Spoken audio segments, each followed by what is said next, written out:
Clara Whitlock threw open the kitchen door at 4:30 in the morning and stepped barefoot into the Montana cold, and what she saw in that sky made her stomach drop straight to the frozen ground. Nobody was awake to see her standing there. Nobody was awake to see the way her breath went shallow, the way her hands gripped the doorframe hard enough to leave marks in the wood. Nobody ever was. That was the thing about being the cook. You could stand right in the middle of a room full of men and be completely, utterly invisible. But that sky. Lord have mercy, that sky. She'd seen skies like that before. Once when she was 19 years old and newly married, standing on a porch in Wyoming, with her husband, James's hand in hers. Once 6 years later, when James was already 3 years in the ground, and she was running a kitchen in Idaho for a cattle outfit that didn't know her name either. Each time that sky had meant the same thing. Each time it had delivered exactly what it promised.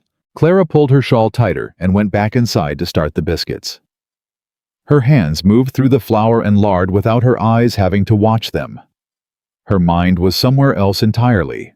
Her mind was counting. Days of provisions, gallons of water, cords of firewood stacked against the south wall of the barn. The number of men sleeping in the bunkhouse right now who had no idea what was coming. 14 men. 4 horses she'd need to worry about getting indoors. Somewhere between 40 and 50 head of cattle spread across the eastern pasture without a lick of shelter between them and whatever that sky was about to deliver. She flipped the first round of biscuits and went to the window and looked out again. The temperature had dropped 8 degrees since midnight. She knew because she'd been awake since midnight. She knew because she checked. She knew because that was what she did. She paid attention to things that didn't concern her according to everyone else at Blackstone Ranch. The foreman's name was Roy Hatch, and he would not listen to her. She already knew that without trying. She'd worked at Blackstone Ranch for 11 months, and in 11 months, Roy Hatch had spoken to her directly, exactly 4 times. Once to tell her the coffee was too weak. Once to ask if there were any more biscuits. Once to tell her one of the hands had a peanut allergy she needed to remember. Once to tell her that her predecessor had made a better gravy, and he hoped she'd work on that. That was the full extent of their relationship. She thought about Walt Decker, the old ranch hand who sometimes sat at the end of the kitchen table in the early mornings when nobody else was around, drinking his coffee slowly and not saying much. Walt was 62 years old and had been working cattle ranches since before most of the men at Blackstone were born. Walt had crow's feet so deep they looked carved. Walt had hands that had been broken and healed so many times the knuckles sat crooked on both sides. Walt would listen. Maybe. She slid the biscuits onto the warming rack and started the eggs. By the time the men started filtering in for breakfast at 6, she'd made her decision. She would say something. She would say it plainly, and she would say it once, and if nobody listened, she would deal with that too. She'd been dealing with not being listened to for most of her 40 years on this earth. One more morning wasn't going to break her. Roy Hatch came in first the way he always did, and poured himself coffee without looking at her, and sat down at the head of the long table and opened the logbook he carried everywhere. "Mr. Hatch," Clara said from the stove. He didn't look up. "Mr. Hatch, I need to speak with you about something important." He turned a page in the logbook. "Mr. Hatch." Her voice was quiet. It was always quiet. That was one of the things people used against her without realizing it. She never raised it, so they never heard it. And then they could say she'd never spoken at all. Roy Hatch looked up. He looked at her the way men like him always looked at her, like he was seeing her for the first time, and was mildly surprised she could form words. "What is it?" "There's a storm coming," Clara said. "A bad one. I'd put it arriving sometime tonight, possibly early tomorrow morning. The temperature's already dropped 8 degrees since midnight, and the horses have been restless since before dawn. The sky to the northwest." "Clara." His voice wasn't unkind. That almost made it worse. "I appreciate the concern, but we've had cold snaps before. The hands know what to do. This isn't a cold snap, Mr. Hatch. I've seen skies like this twice before in my life. Both times. I'll keep an eye on things," he said, and looked back down at his logbook. That was that. The men came in one by one, and she served them, and they ate and talked around her the way they always did, like she was part of the furniture, like her hands delivering food to the table were just an extension of the table itself. Pete Galloway, 22 years old. Broad through the shoulders, thought he knew everything there was to know about cattle and weather, and women looked up at her when she refilled his coffee and gave her a grin that was friendly enough, but held something dismissive underneath it. "Heard you think we got a storm coming, Miss Clara." "That's right," she said. He glanced at the other men, that grin going a little wider. "My grandmother used to predict storms by how her knees felt." The men laughed. Not cruelly. Just the way young men laugh when they're comfortable and warm and have never had the thing they were laughing about come true in a way that cost them something real. Clara set the coffee pot back on the stove and didn't say another word. She was halfway through the breakfast dishes when Walt Decker came in. He always came in late after the others had cleared out and sat at the far end of the table and drank 2 full cups before he moved again. She poured one for him without being asked. "Heard what you said to Roy," he said. She kept washing dishes. And the sky to the northwest looks like a bad dream." He wrapped both hands around the cup. "How long you figure we got?" She stopped washing. She turned around and looked at him. 12 hours. Maybe 14 if we're lucky." Walt nodded slowly. He turned the cup in his hands. "What do you need done?" That was the moment. Right there. Those 5 words from a 62-year-old man with broken knuckles and a cup of black coffee. That was the moment that changed everything about what happened next. "Cattle need to come in off the eastern pasture," she said immediately, because she'd had the list memorized since 4:30 that morning. "There's a canyon on the south end of that pasture. It's got 3 walls of rock, and the 4th faces east away from where this storm's going to hit. We move the cattle there. They've got a fighting chance. We leave them where they are, we lose most of them. Roy won't authorize a cattle drive on a clear morning. I know that. So how do you want to handle it?" She picked up a dish and dried it carefully before she answered. "Tell him you want to do a routine pasture check. Take 2 or 3 of the younger hands. Go out and look at the cattle. While you're there, notice that the canyon would make a better position for the herd if we did get weather. Start moving them that way. By the time Roy figures out what you're doing, it'll already be half done, and he won't want to undo it." Walt looked at her for a long moment. "You've been thinking about this for a while." "Since 4:30 this morning." He finished his coffee and set the cup down and stood up. "All right then. What else?" "Firewood. There's 4 cords stacked against the south barn wall. I need it moved inside before noon. All of it. The pipes to the east wing of the house are going to freeze if the temperature drops the way I think it's going to. We need to get water stored before that happens, every pot and barrel and bucket on the property. And someone needs to check the bunkhouse roof. There's a section of loose shingles on the northwest corner. In high wind." "I know the section," Walt said. "I've been after Roy to fix it for 2 months. It needs to happen today." He put his hat on. He nodded at her, not the way men nodded at hired help, but the way one person nods at another when they understand they're talking about something serious. "I'll see what I can do." She watched him walk out into the morning and then turned back to her dishes. The next 4 hours were the strangest of her 11 months at Blackstone Ranch. Walt was out there working, and she could see through the kitchen window that he had 2 of the younger hands with him, and they were all moving with purpose, even if they didn't fully understand why. She could see Pete Galloway out there still with that easy grin, but his hands were busy. She could see old Hector and young Miguel, and the quiet one named Sam, who barely spoke English but worked harder than anyone on the property. Inside, Clara moved through the kitchen like she was made for this. Because she was. 11 months of learning every cabinet, every shelf, every loose floorboard, and sticky drawer had not been wasted. She knew exactly where everything was. She knew exactly how much of everything they had. She began inventory counting flour and salt pork and dried beans and coffee with the precise, unhurried focus of a woman who had learned a long time ago that panic was a luxury she could not afford. Roy Hatch found her at 10 o'clock, standing on a chair to reach the back shelf of the pantry. "What are you doing?" he asked. "Inventory," she said without turning around. "I can see that. Why?" She climbed down off the chair and showed him the paper in her hand. "We have enough provisions for 8 days if we're careful. 10 if we stretch. I'd like to talk with you about water storage, Mr. Hatch. If the pipes in the East Wing freeze." "Clara." He said her name the way he said everything, like a period at the end of a sentence. "The pipes are not going to freeze. They will if the temperature drops below.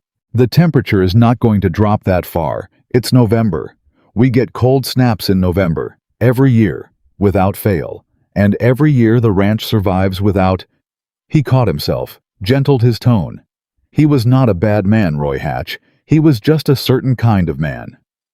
"You do a fine job with the cooking. That's what I need you focused on." She looked at him for a moment. Just a moment. "Yes, sir," she said, and went back to the pantry. When he left, she moved faster. By noon, she had filled every pot she owned with water and set them on the kitchen floor. She'd filled the 2 rain barrels outside the kitchen door and weighted the lids against wind. She'd pulled every extra blanket out of the storage chest in the back hallway and stacked them near the main fireplace. She'd unlocked the supply room that Roy kept bolted and borrowed the key from its hook when he stepped out for his midday check. She'd noted where it hung on her first week at the ranch, the way she noted everything, and she'd confirmed there were 3 extra lamps and sufficient oil. Walt came to the kitchen door at noon, his face red with cold. "Cattle are in the canyon," he said. "Or most of them, maybe 45 head. Roy came out and asked what we were doing, and I told him I'd noticed the pasture drainage looked questionable, and I wanted the herd on higher ground before we got any rain." "What did he say?" "He said I was getting paranoid in my old age." Walt almost smiled. "He let us keep moving them." "Good. What about the bunkhouse roof? Sam and Miguel are on it. Sam's better with a hammer than anyone on this property, and he knows it." Walt paused. "The temperature's dropped 3 more degrees since this morning." Clara looked at him. "I know." Roy still doesn't believe it.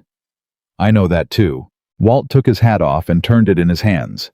He looked like he wanted to say something and wasn't sure how. "I've been working ranches for 40 years, he said finally. "I've seen a lot of people read weather. Not many of them read it the way you just did." He paused again. "Where'd you learn that?" "Wyoming," she said. "Idaho. 2 different places, 2 different storms." She went back to the stove. "Both times I saw it coming. Both times, nobody listened." Her voice was steady the way it always was. She'd learned steady a long time ago. "Both times I was right." Walt was quiet for a moment. "What happened? Those other times?" She kept her back to him. Her hands kept moving. "Wyoming, we lost 6 head and half the south roof. Idaho." She stopped, picked up a spoon, set it down. "Idaho was worse." He didn't ask anything else. That was one of the things she respected about Walt Decker. He knew when to stop asking. "Go eat something," she said, "and tell the men they should do the same. Hot food before dark." He put his hat back on and went. The afternoon moved fast and slow at the same time, the way afternoons do when you're watching the sky out of one eye and moving your hands with the other. The temperature kept dropping. The clouds that had been a dark suggestion on the northwest horizon at dawn were a full wall now rolling and bruised and mean. The wind had shifted twice since morning, and each time it shifted, Clara felt it in the back of her throat like the taste of iron. She made 2 enormous pots of beef stew and a full batch of cornbread, and enough coffee to keep 14 men awake through any storm that ever came out of a Montana sky. When the men came in for supper, the kitchen was warm and loud and full, and she moved among them filling bowls and refilling cups, and none of them were looking at the window. She was. "Wind's picking up," she said to no one in particular while refilling Pete Galloway's coffee. Pete glanced up at her. His grin had gone somewhere else over the course of the day. He looked at the window. He looked back at her. "You really think it's coming, don't you?" "It's already coming," Clara said. "The question now is just how bad."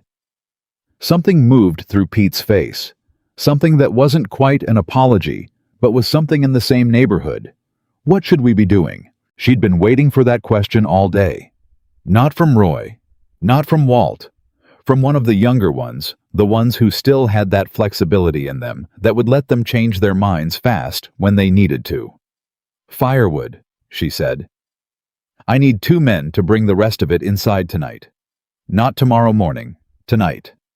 And I need someone to stay up and keep all 3 fireplaces going through the night. If the fires go out, I'll do it, Pete said, just like that. No more grin. The firewood and the fires. I'll stay up. She looked at him for a moment.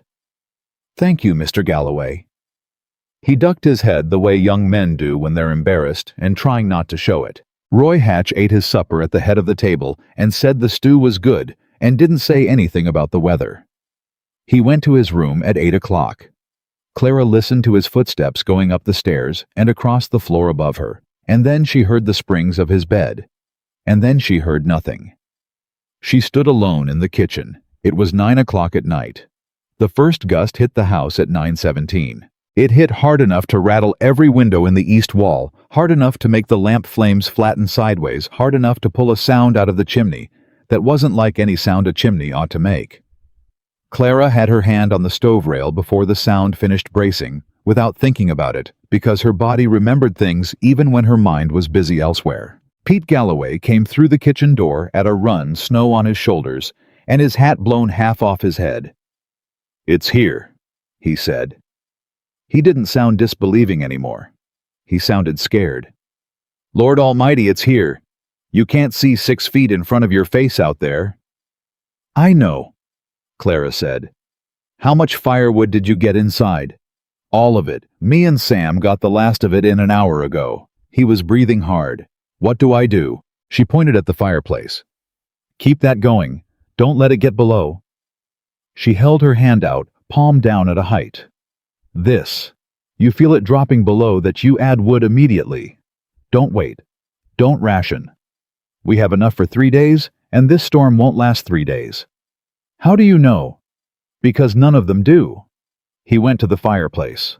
She went to check the water pots on the floor, touching each one, the metal cold against her hands, reassured by the weight. The second gust hit at 9:45, and it was worse than the first. Walt appeared in the kitchen doorway at 10, his face blank in the way old men's faces go blank when they're seeing something they didn't expect to see. The temperature outside just hit 10 below, he said. Roy's awake. I figured. Roy Hatch came downstairs at 10:15 in his boots and coat, his hair not quite combed, and he stood in the kitchen doorway and looked at the windows running with snow and the walls breathing with wind, and his face did something complicated that Clara didn't quite have a word for. How bad? He said. He was looking at Walt. Walt looked at Clara. Roy followed his gaze. He looked at Clara Whitlock for what might have been the first time. Really looked at her, not at the food she was holding, or the direction she was walking, or the role she represented. At her. At her face. How bad? He said again. And this time he was asking her. Bad, she said, but we're going to be all right. She said it without hesitation, because hesitation in that moment would have cost something she couldn't afford to spend. The cattle are in the canyon. The firewood is inside. The water is stored. The bunkhouse roof is patched. The fires are going, and I've got a man keeping them that way. She met his eyes. We prepared, Mr. Hatch. You may not have known it, but we prepared.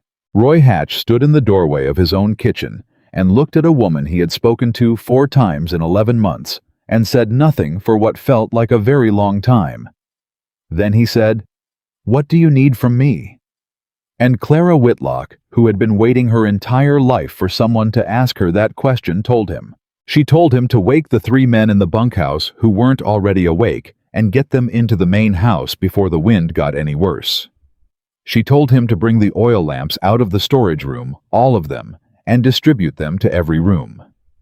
She told him there was a window latch in the second bedroom on the west side that had been loose for 2 months and needed someone sitting against that door before the wind found it. She told him what food to pull from the pantry and in what order if the storm ran longer than expected. She told him all of it in one uninterrupted breath, the way you tell someone things you've been carrying alone for a long time. Roy Hatch listened. He stood in the doorway, and he listened to every word. And then he did every single thing she said. The wind outside screamed. The snow came sideways, and it came thick, and it came mean. The way Montana blizzards do, as if the sky had been storing this particular fury for a long time, and had finally decided it was done waiting. The walls creaked. The chimney moaned. The lamps flickered every time a gust found a gap somewhere in the walls, and every time they flickered, Clara moved toward them before the light was fully back. Pete Galloway knelt by the main fireplace and fed it wood with the focus of a man who had decided he was responsible for something that mattered. He didn't look up when the walls shook. He didn't flinch when the window on the east side took a hit that sounded like a fist. He just kept feeding that fire steady and deliberate, the grin from this morning gone, somewhere it might not come back from. By midnight, all 14 men were inside. The cattle were in the canyon. The water was stored. The fires were burning. The roof was holding. Clara stood in her kitchen in the middle of the worst blizzard Blackstone Ranch had seen in 11 years, and she was making coffee. Because they were going to need it. Because the night was long, and the work wasn't done, and someone had to stay awake while the others rested, and that someone had always been her. That was the thing nobody understood about being the invisible person in the room. You could see everything from there, every weak point, every risk, every quietly approaching disaster. You could see it all, and you could spend your life screaming about it into the faces of people who looked through you, or you could simply start preparing. Clara had stopped screaming a long time ago. She poured the first cup and set it on the table for Walt, who was sitting in his usual chair at the far end, looking like he might be awake, or might be sleeping with Walt. It was always hard to tell. He wrapped his hands around the cup without opening his eyes. "You knew this morning?" he said. "You knew exactly how bad it was going to be. I had a pretty good idea, and you just started getting ready, without saying anything else, without—" He shook his head. Most people would have kept arguing, kept trying to make Roy listen. Roy wasn't going to listen, Clara said simply. So I stopped trying to make him, and started doing what needed doing. Walt opened his eyes then. He looked at her across the table, across the kitchen, across all 11 months of her being furniture that nobody bothered to really look at. "That takes a particular kind of strength," he said. "Knowing you're right, and being willing to work anyway, without anyone telling you that you're right." She filled her own cup and sat down across from him. Outside, the storm was at its full voice now, loud and indiscriminate and vast, the way natural things are when they decide to remind you how small you are. Inside, the fire was burning. The coffee was hot. 14 men were safe in their beds and their chairs and their spots on the floor, all of them trusting in something they didn't quite have words for. "I've been right before," Clara said. "Plenty of times." She wrapped her hands around her cup. "Nobody listened those times either." "That's going to change," Walt said. She looked at him. "Is it after tonight?" He almost smiled again, that weathered almost smile he had. "I reckon it is." She didn't answer. She drank her coffee. Outside, the storm screamed, and inside Blackstone Ranch, because one woman had refused to wait for permission to do what needed doing, every living soul was exactly where they needed to be. That was the night Clara Whitlock stopped being the cook. None of them knew it yet. Not Roy, not Pete, not even Walt, who saw more than any of them. But Clara knew. She'd known it since 4:30 that morning, standing barefoot on the kitchen doorstep, looking at a sky that was about to change everything. She'd seen it in the clouds. She'd seen it in the horses. She'd felt it in the air, in the way the cold pressed down differently on a night before something serious. The way the world gets very still right before it decides to show you what it's made of. She'd been ready. She'd always been ready. The only thing that had changed tonight was that now they knew it too. The wind didn't let up until somewhere past 3 in the morning, and even then it didn't stop so much as pull back, the way a fist opens after it's already done its damage. Clara hadn't slept.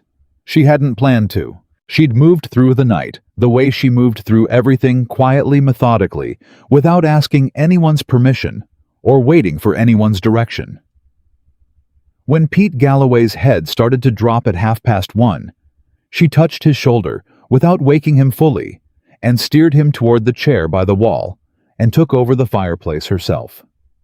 When old Hector started coughing from the cold that had seeped into the east hall, she made a pot of something her mother had called whiskey broth.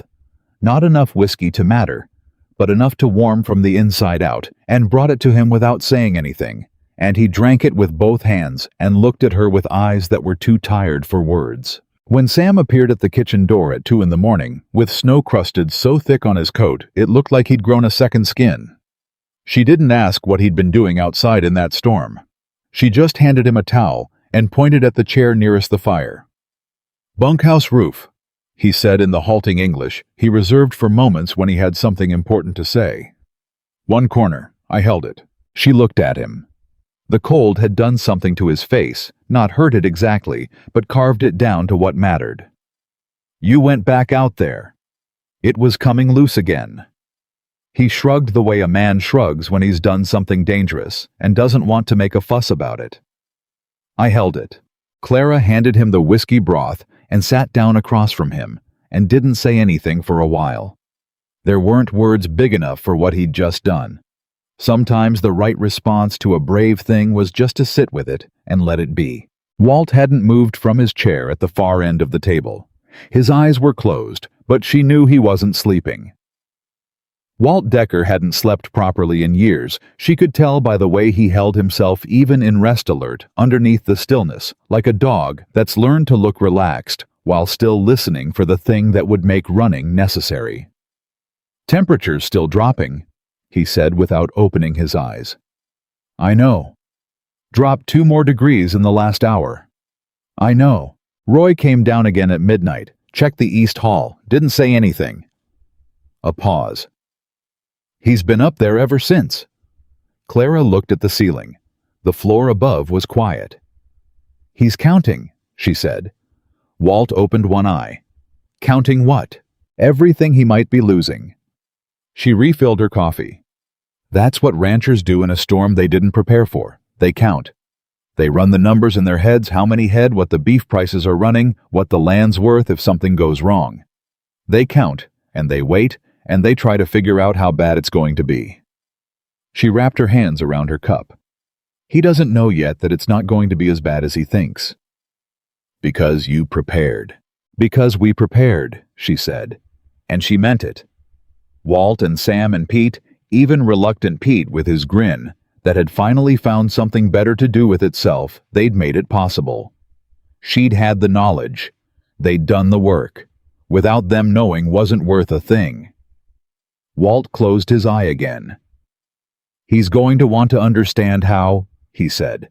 "When morning comes and everything's still standing, he's going to want to understand how that happened." "That's his right," Clara said. "You going to tell him?" She considered the question the way she considered everything carefully, without rushing. "I'm going to tell him the truth," she said. "That's all I've ever had to give anybody." The fire popped and settled. Outside, the storm was quieter now, but not quiet, a constant low moan, like something enormous breathing. The house held. The walls held. The roof held. One by one, as the night deepened toward morning, the men sleeping in their makeshift spots around the main room stopped shifting and went still. And Clara moved among them as carefully as she moved, in a kitchen full of hot things, making sure nobody had let a blanket fall, making sure the lamps were turned down to save oil, making sure the firewood pile Pete had built up before he fell asleep was deep enough to last until dawn. She did all of this without waking anyone. She did all of this like she had been doing it her entire life, which she had. At 4 in the morning, Roy Hatch came downstairs again. He didn't look like a man who'd slept. He didn't look like a man who'd expected to. He stood at the bottom of the stairs and looked at the room, at the men sleeping at the fires, burning at the lamps, giving their steady, low light, at Clara standing in the kitchen doorway with a coffee pot in her hand, and his face did that complicated thing again, the one she still didn't have a word for. "Sit down, Mr. Hatch," she said.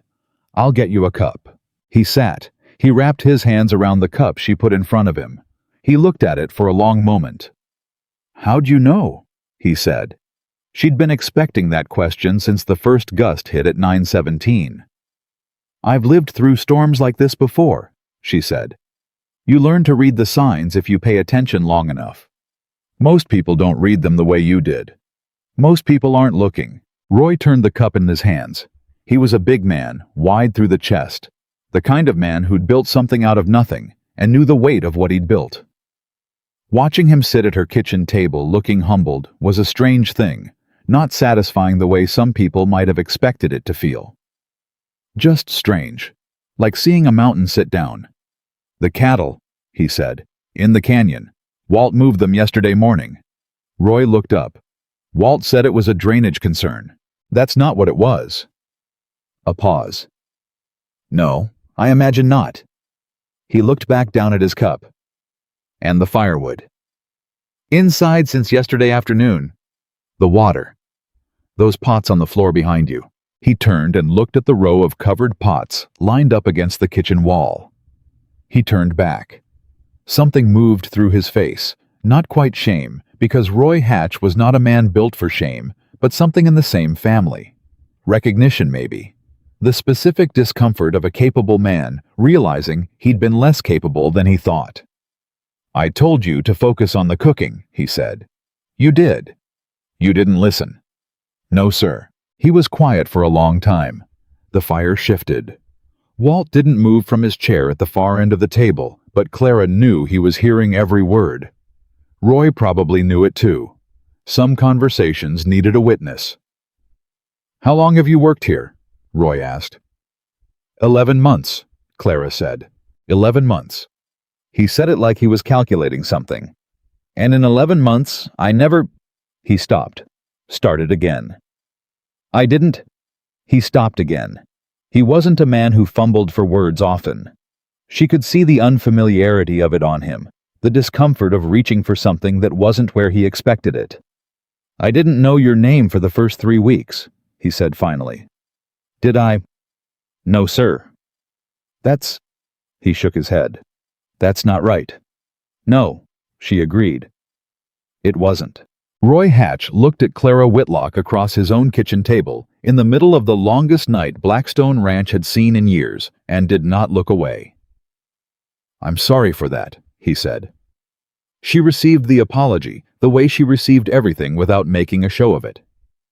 "Thank you," she said simply. He nodded once, drank his coffee. "What else do you need tonight?" And just like that, they were back to work. That was the thing about capable people. They could feel something real and then set it aside and get back to what needed doing. Clara respected that more than she could say. "We need someone to check the barn at first light," she said.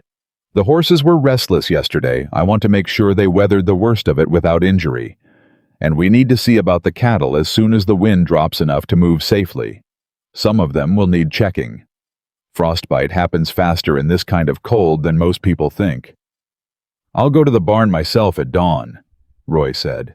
"I'll have breakfast ready when you come back. Hot food, not quick food. The men are going to need it." Roy stood up. He looked at her one more time, that direct, finally awake look that felt like a door opening somewhere. "Get some sleep, Clara," he said. "Couple hours at least." "When the fires are settled," she said. He nodded and went back upstairs. She listened to his footsteps crossing the ceiling. They sounded different than they had before. Slower. Like a man who was walking more carefully because he'd just been reminded the floor could move. Walt opened both eyes. "Told you," he said. "Hush," said Clara, and went to check the fires. She let herself sleep for 2 hours, curled on the bench seat along the kitchen wall, with her shawl pulled up and one ear still listening. It was not good sleep. It was the shallow, functional kind that takes the worst edge off without doing much else, but it was enough. It had to be. She was back at the stove by 6:30, and by the time Roy came in from the barn at 7, stamping snow from his boots, she had eggs and salt pork and biscuits and a pot of oatmeal, big enough to feed an army, which was what she had. The men woke slowly, in the disoriented way. Men wake when they've slept somewhere that wasn't their bed. And they came to the table still rumpled and half-stunned from the night. And they ate without speaking much the way people eat after something serious has happened, with a particular attention to the food, like they're grateful for the specific fact of it. Pete Galloway was the first one to say anything. He looked out the window. The storm had dropped to something manageable, just snow and cold without the murderous wind. And then he looked at Clara, who was refilling coffee down the far end of the table. "Miss Clara," he said. She looked up. He opened his mouth and then closed it again. There were things Pete Galloway wanted to say that he didn't have words for yet. She could see him working on it the way you can see a young man working on something that's requiring him to be bigger than he's used to being. "The biscuits are real good," he said finally. It was not what he'd meant to say. They both knew it. But she accepted it with a nod and moved on, because sometimes that was how things got said sideways, through smaller words, until the real ones found their way. Hector drank 2 cups of coffee and ate twice what he usually ate, and said in Spanish something she understood enough of to know was a prayer of thanksgiving. Sam sat across from him and ate in his quiet way, and when he caught her eye, he gave one small nod, and she gave one back. Walt ate his oatmeal without ceremony and watched everyone the way Walt always watched, taking in information, storing it, deciding what it meant.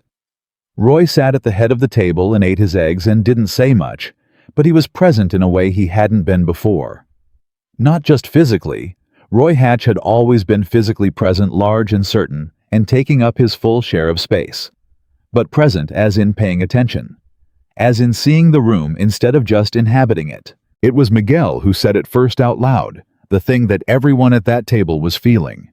Miguel was 24-second youngest after Pete, and he had a wife in town, and a baby who'd been born in the spring, and he felt things more openly than the other men did, wore his heart closer to the surface. He'd grown up being teased for it, and he'd never quite managed to stop. He set down his fork in the middle of breakfast and said to no one in particular, "We would have lost the cattle." Nobody argued with him.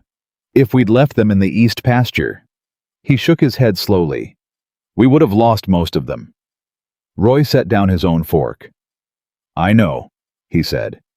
"And the bunkhouse roof." Sam went back out there in the middle of that storm. Miguel looked at Sam, who looked at his oatmeal. "If the corner had gone, we'd have lost the whole roof in that wind. All our gear. Everything in there." The table was very quiet. "I know," Roy said again. Miguel picked up his fork, put it down again. "I laughed," he said. "Yesterday morning, when Miss Clara told Mr. Hatch about the storm." He didn't look at Clara when he said it. He looked at the table. "I didn't say it out loud, but I laughed. Inside I laughed." He shook his head, once decisive and self-condemning. "I'm not going to do that again." Clara poured his coffee without saying anything. She squeezed his shoulder, once brief light, the way you acknowledge something true, without making it into a bigger thing than it needs to be. Pete was looking at his own hands. "Me neither," he said quietly. The morning moved on.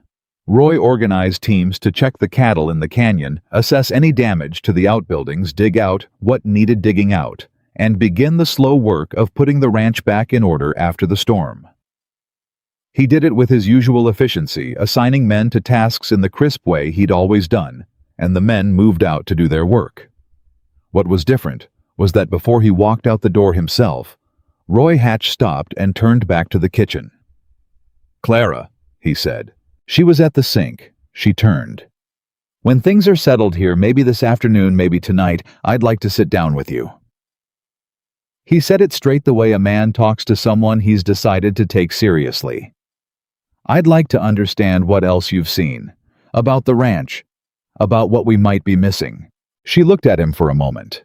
Outside, the snow was still coming down, but soft now, without menace.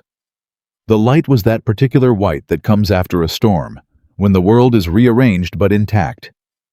"I'd like that," she said. He nodded and walked out, and she turned back to her sink, and her hands were very steady. Walt hadn't left yet. He was still at the table, his second cup of coffee half drunk in front of him, and he was watching her with those crow's feet eyes that had seen 40 years of things that mattered, and had learned to know which was which. "Told you?" he said again. "Still hush," said Clara. But she was almost smiling. The damage reports came in through the morning piece by piece, carried by men coming back from their checks with snow on their hats and stories building in their eyes.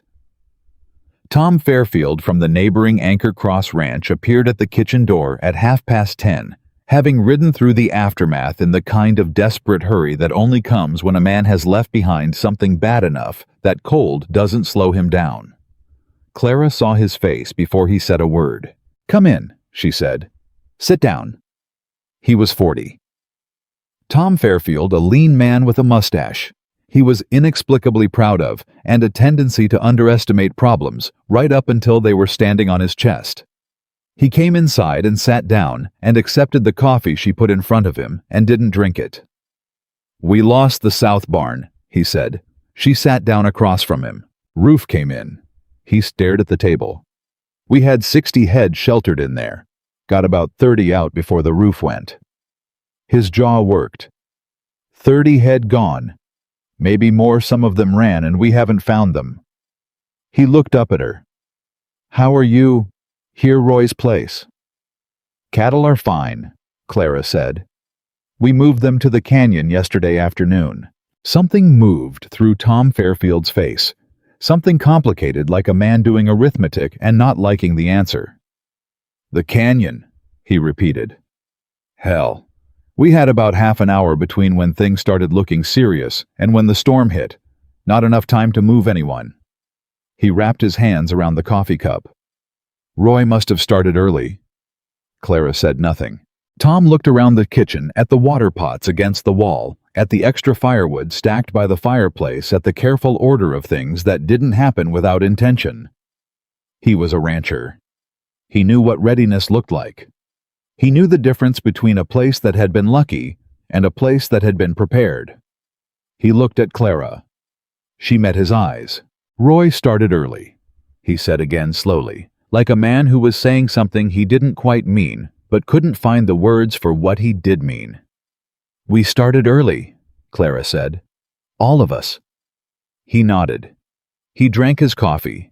He had the look of a man carrying a weight that was too heavy to put down and too heavy to keep carrying, and Clara knew that look well enough to know there wasn't much anyone could do about it, except let him sit with it and make sure he didn't sit with it alone. "Stay for breakfast," she said.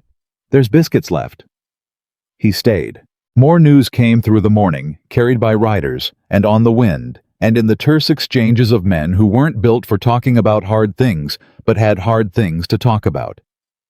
The Henderson outfit 2 miles north had lost their entire wood supply. When the woodshed collapsed, they were burning furniture to stay warm.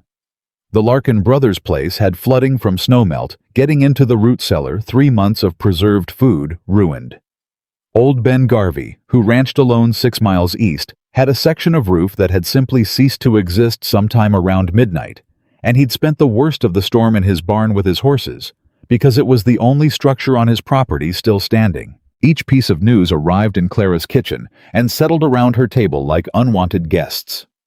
She fed whoever brought it, sent what supplies she could spare, and kept track of it all in the careful inventory she maintained in her head. By noon, when Roy came back from his rounds with Walt beside him, and both their faces serious but not devastated, she had a clear picture of what the valley looked like. She laid it out for Roy at the kitchen table. No paper, no writing, just what she'd heard and what it meant. And he listened with the specific attention of a man who'd learned somewhere between 4 in the morning and noon that listening was worth his time. "The Hendersons need firewood," she said. "We have surplus in the east storage. It's not charity, they've helped us in the past, and they'll help us again. Send 2 men over this afternoon with what we can spare." She paused. "Old Ben Garvey needs more than firewood. He needs people. He shouldn't be out there alone tonight." Roy looked at her. "You think we should bring him here? I think someone should ride out and ask him. He's a proud man. He won't come if you send someone to fetch him. He'll come if you send someone to invite him." She looked at Roy directly.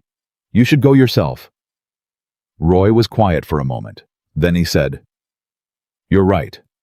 He said it without hesitation, the way a man says something when he's gotten past the part where admitting you're right requires him to be wrong. That was new.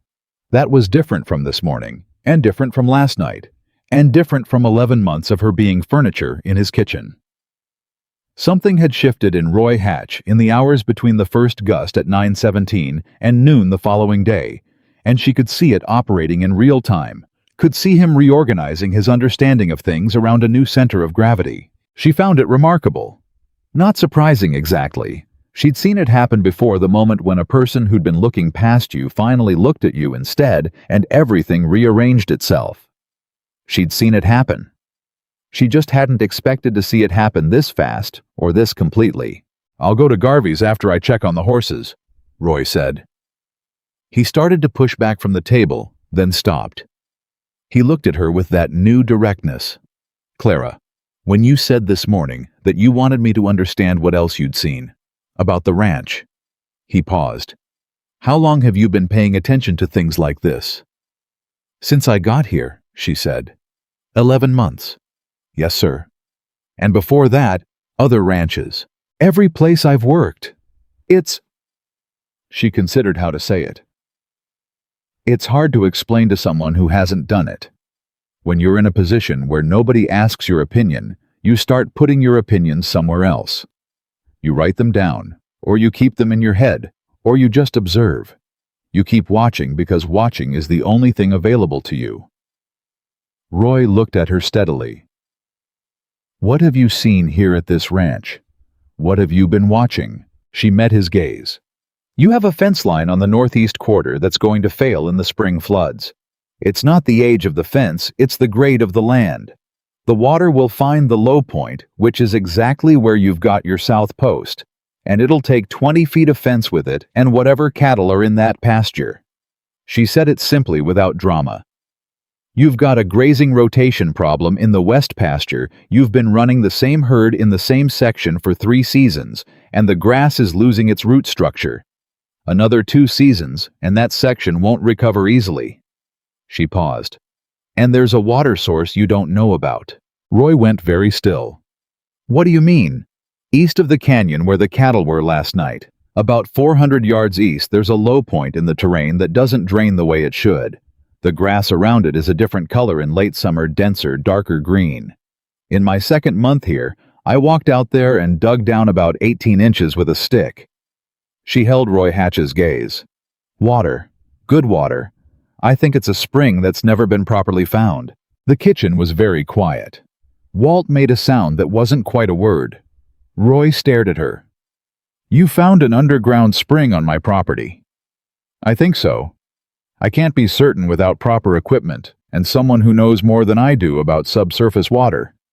But yes, that's what I believe I found."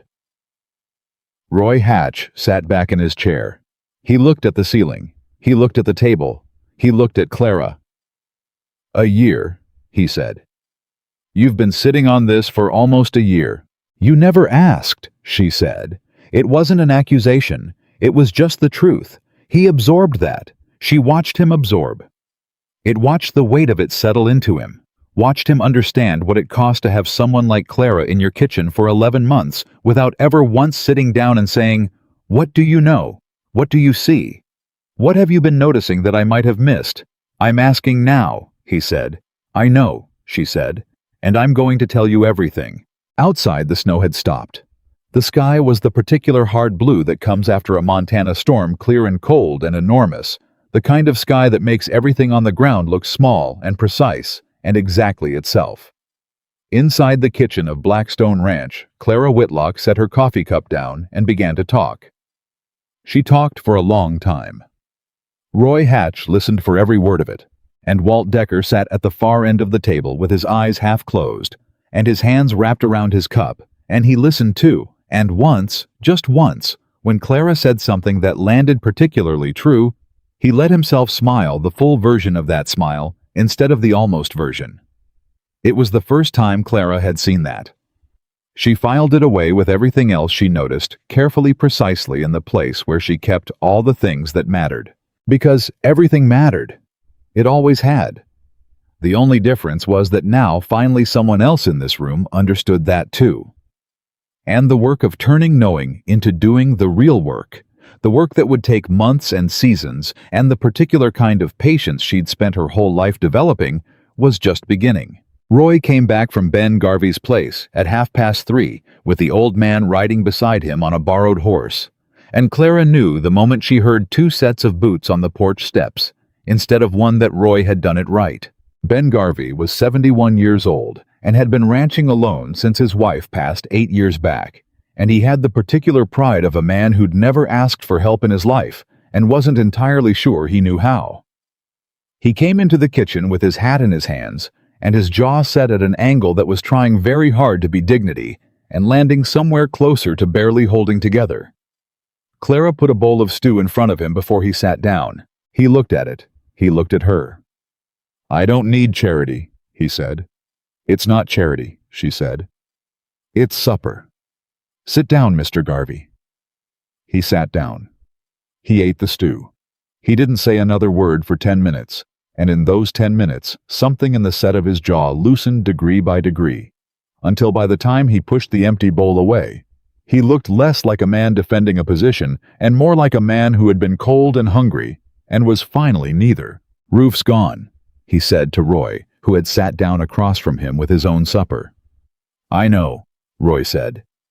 "Can't stay in the house till it's fixed." "I know that too." "I ain't." Ben Garvey stopped, started again. "I appreciate the invitation, is what I'm saying." Roy nodded. "You'd do the same." Ben looked at Clara again, at her hands at the kitchen, at the careful order of everything in it. He was a man who noticed practical things, always had been.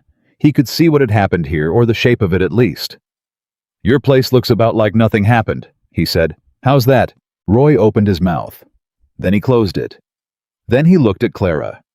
It was a small gesture, barely a glance, but Walt caught it from the far end of the table, and Pete caught it from where he was standing by the door, and in its smallness, it said more than a formal introduction would have. "Ask her," Roy said.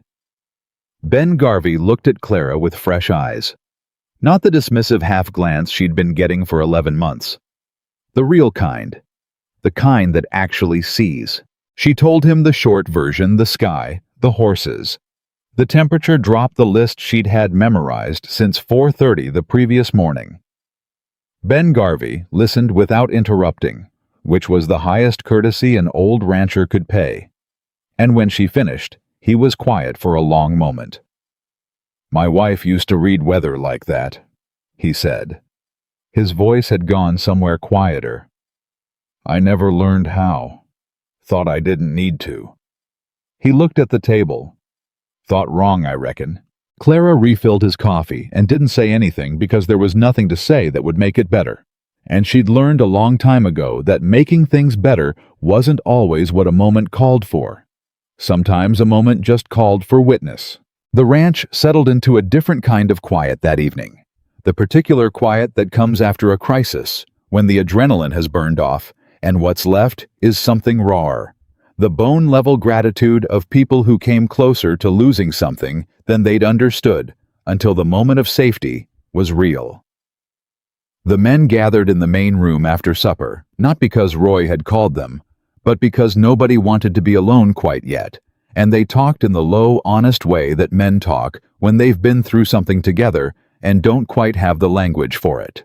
Clara moved through the kitchen cleaning up, and she could hear their voices through the open doorway. Not the words exactly, but the texture of them. The way Pete's voice had lost that light, deflecting quality it carried most of the time. The way Sam's limited English wasn't limiting him any less than usual, but somehow mattered less.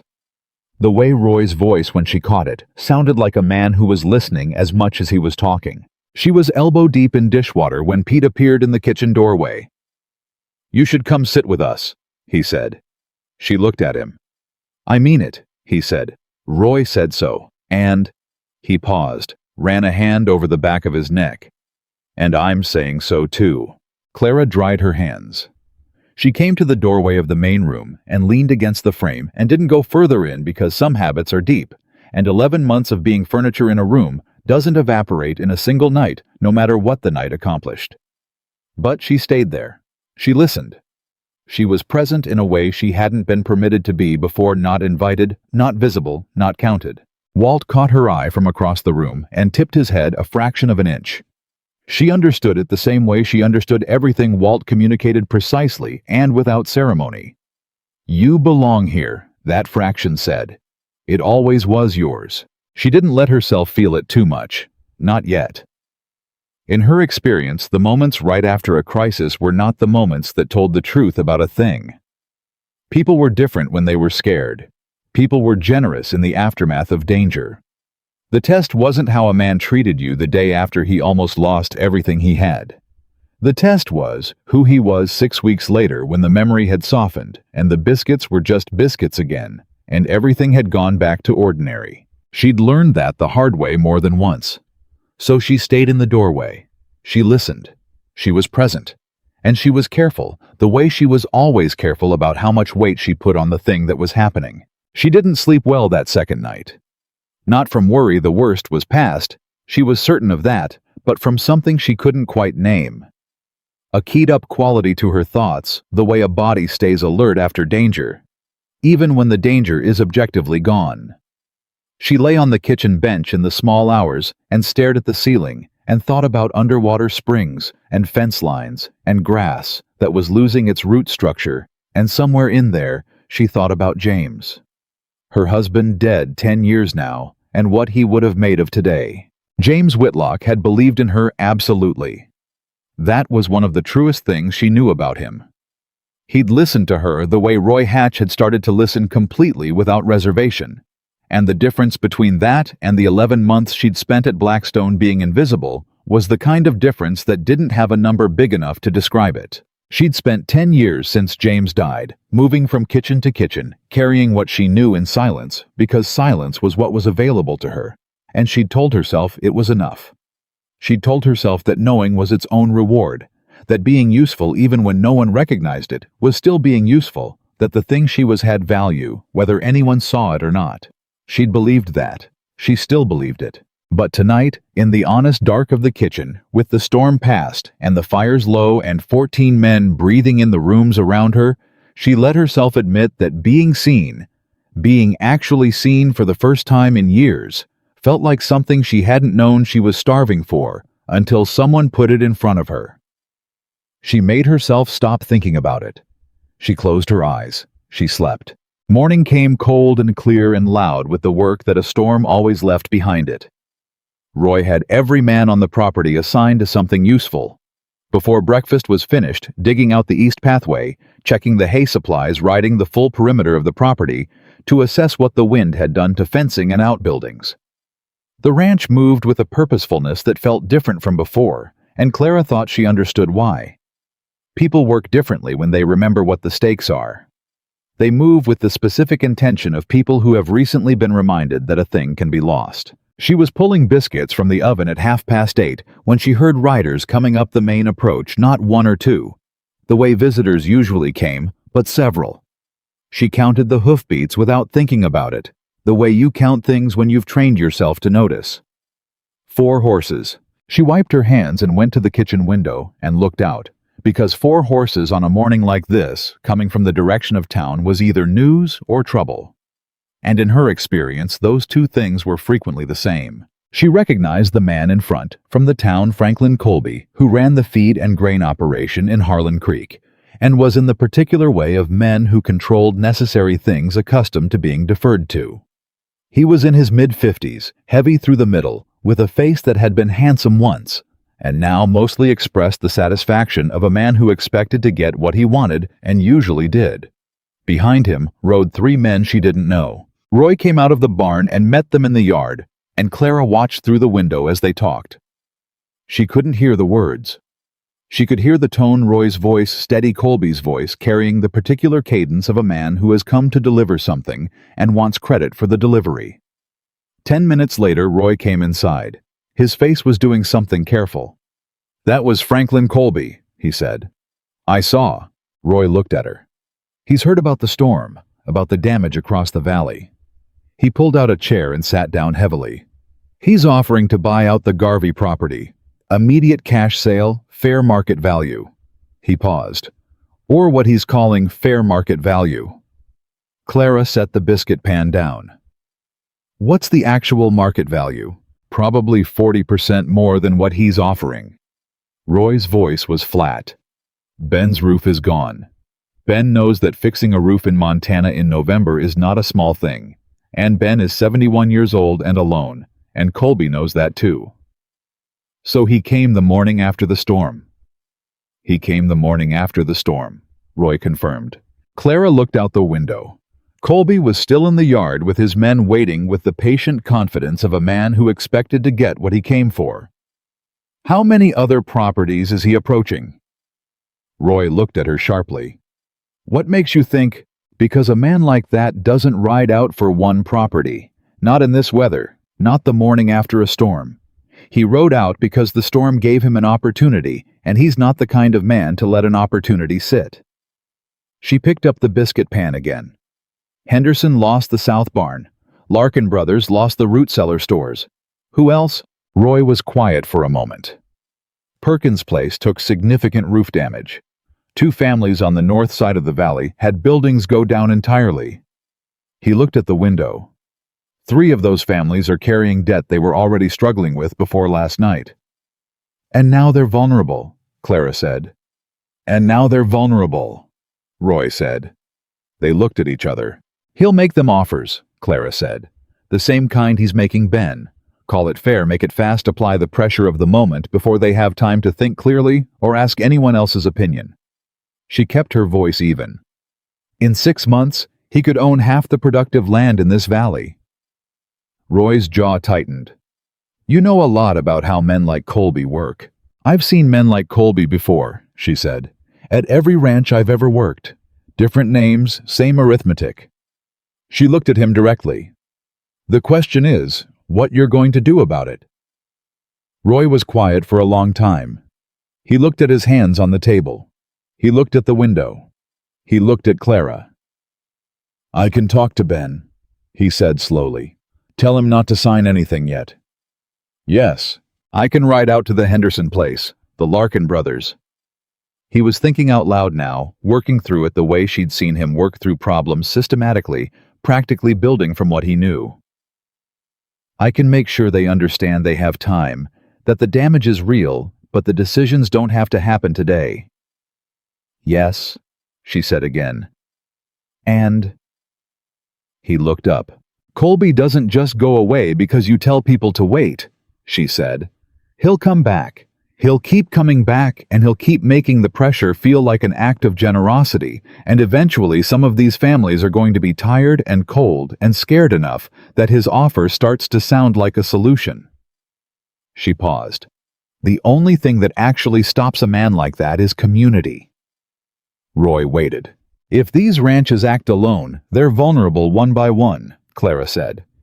If they act together, share labor for repairs pool, what they have in terms of supplies and skills. Support each other through the winter with actual practical help. Colby's leverage disappears. You can't pressure someone into selling when they're not desperate, and they won't be desperate if they're not alone. Roy Hatch sat at his kitchen table and looked at the woman he had spoken to 4 times in 11 months, who had spent those 11 months memorizing the weaknesses of his property and the character of his neighbors, and the nature of the men who would try to exploit both. He looked at her for a long time. How do you see all of this? He said. Because nobody's ever watching me, she said. So I watch everything else. Roy stood up. He put on his hat. I'm going back out to talk to Colby, he said. Then I'm going to ride to every damaged property in this valley before nightfall. He stopped at the door. Would you come with me? Clara looked at him. To the properties. You understand these families better than I do, he said simply. And you understand Colby better than I do. And He stopped. I'd like to have someone beside me who sees things clearly. It was the longest thing Roy Hatch had said to her in 11 months. It was also, she thought, the truest. Let me get my coat, she said. What happened next was the strangest afternoon of Clara Whitlock's life since the afternoon she'd buried her husband in Wyoming 10 years ago, and understood in her body for the first time what alone actually meant. Roy handled Colby efficiently, thanked him for his concern, declined the offer on Ben Garvey's behalf with the authority of a man who understood he had no legal right to do so, but whose certainty made the legal question feel beside the point. Colby pushed back exactly once pleasantly, the way a confident man applies a small amount of pressure to test the resistance, and Roy didn't move an inch, and Colby tipped his hat and rode back toward town with the 4 horses and the 3 men and the satisfied look of a man who has lost a skirmish but has not given up on the war. Clara watched him go and felt the specific chill that had nothing to do with the temperature. He would be back. She knew it with the same certainty she'd known about the storm. But that was a problem for later. Today's problem was the valley. They rode together to 7 properties before the light started failing Roy on his bay gelding. Clara, on the small roan mare she'd been quietly befriending for 6 months, the one nobody else at the ranch could get close to, because nobody else had thought to bring her apple cores on a regular basis. Roy noticed the mare's behavior and glanced at Clara sideways, but didn't say anything, which she appreciated. At each property, the same story in different versions. Damage that was real and serious. Fear that was real and serious. And underneath both of those things, the exhausted, exposed feeling of people who had survived something bad and were now trying to figure out if they were strong enough to survive what came after. At the Henderson place, Roy talked to Eli Henderson about the South Barn, while Clara sat with Eli's wife Ruth in the kitchen and drank coffee and talked about her children and her canning supplies and what she'd managed to pull out of the collapsed storage before the roof came down. It was not a practical conversation in the way that Roy's conversation was practical. But when they left, Ruth Henderson had agreed to send her eldest son over to Blackstone Ranch with a message the following morning, and Clara had a clear picture of exactly what the Henderson family could contribute to a collective effort and what they would need in return. At the Larkin brothers' place, Clara spoke with the younger brother Thomas, who was 28 and had the look of a man who had been frightened very badly and was working hard to look like he hadn't been. She didn't try to make him feel better. She just told him what had happened at Blackstone Ranch plainly without drama and watched his face while the information landed. "You're the cook," he said about halfway through. "I am," she said. He looked at her. He looked at the window. He looked back at her. "Huh," he said. It was not a dismissive sound.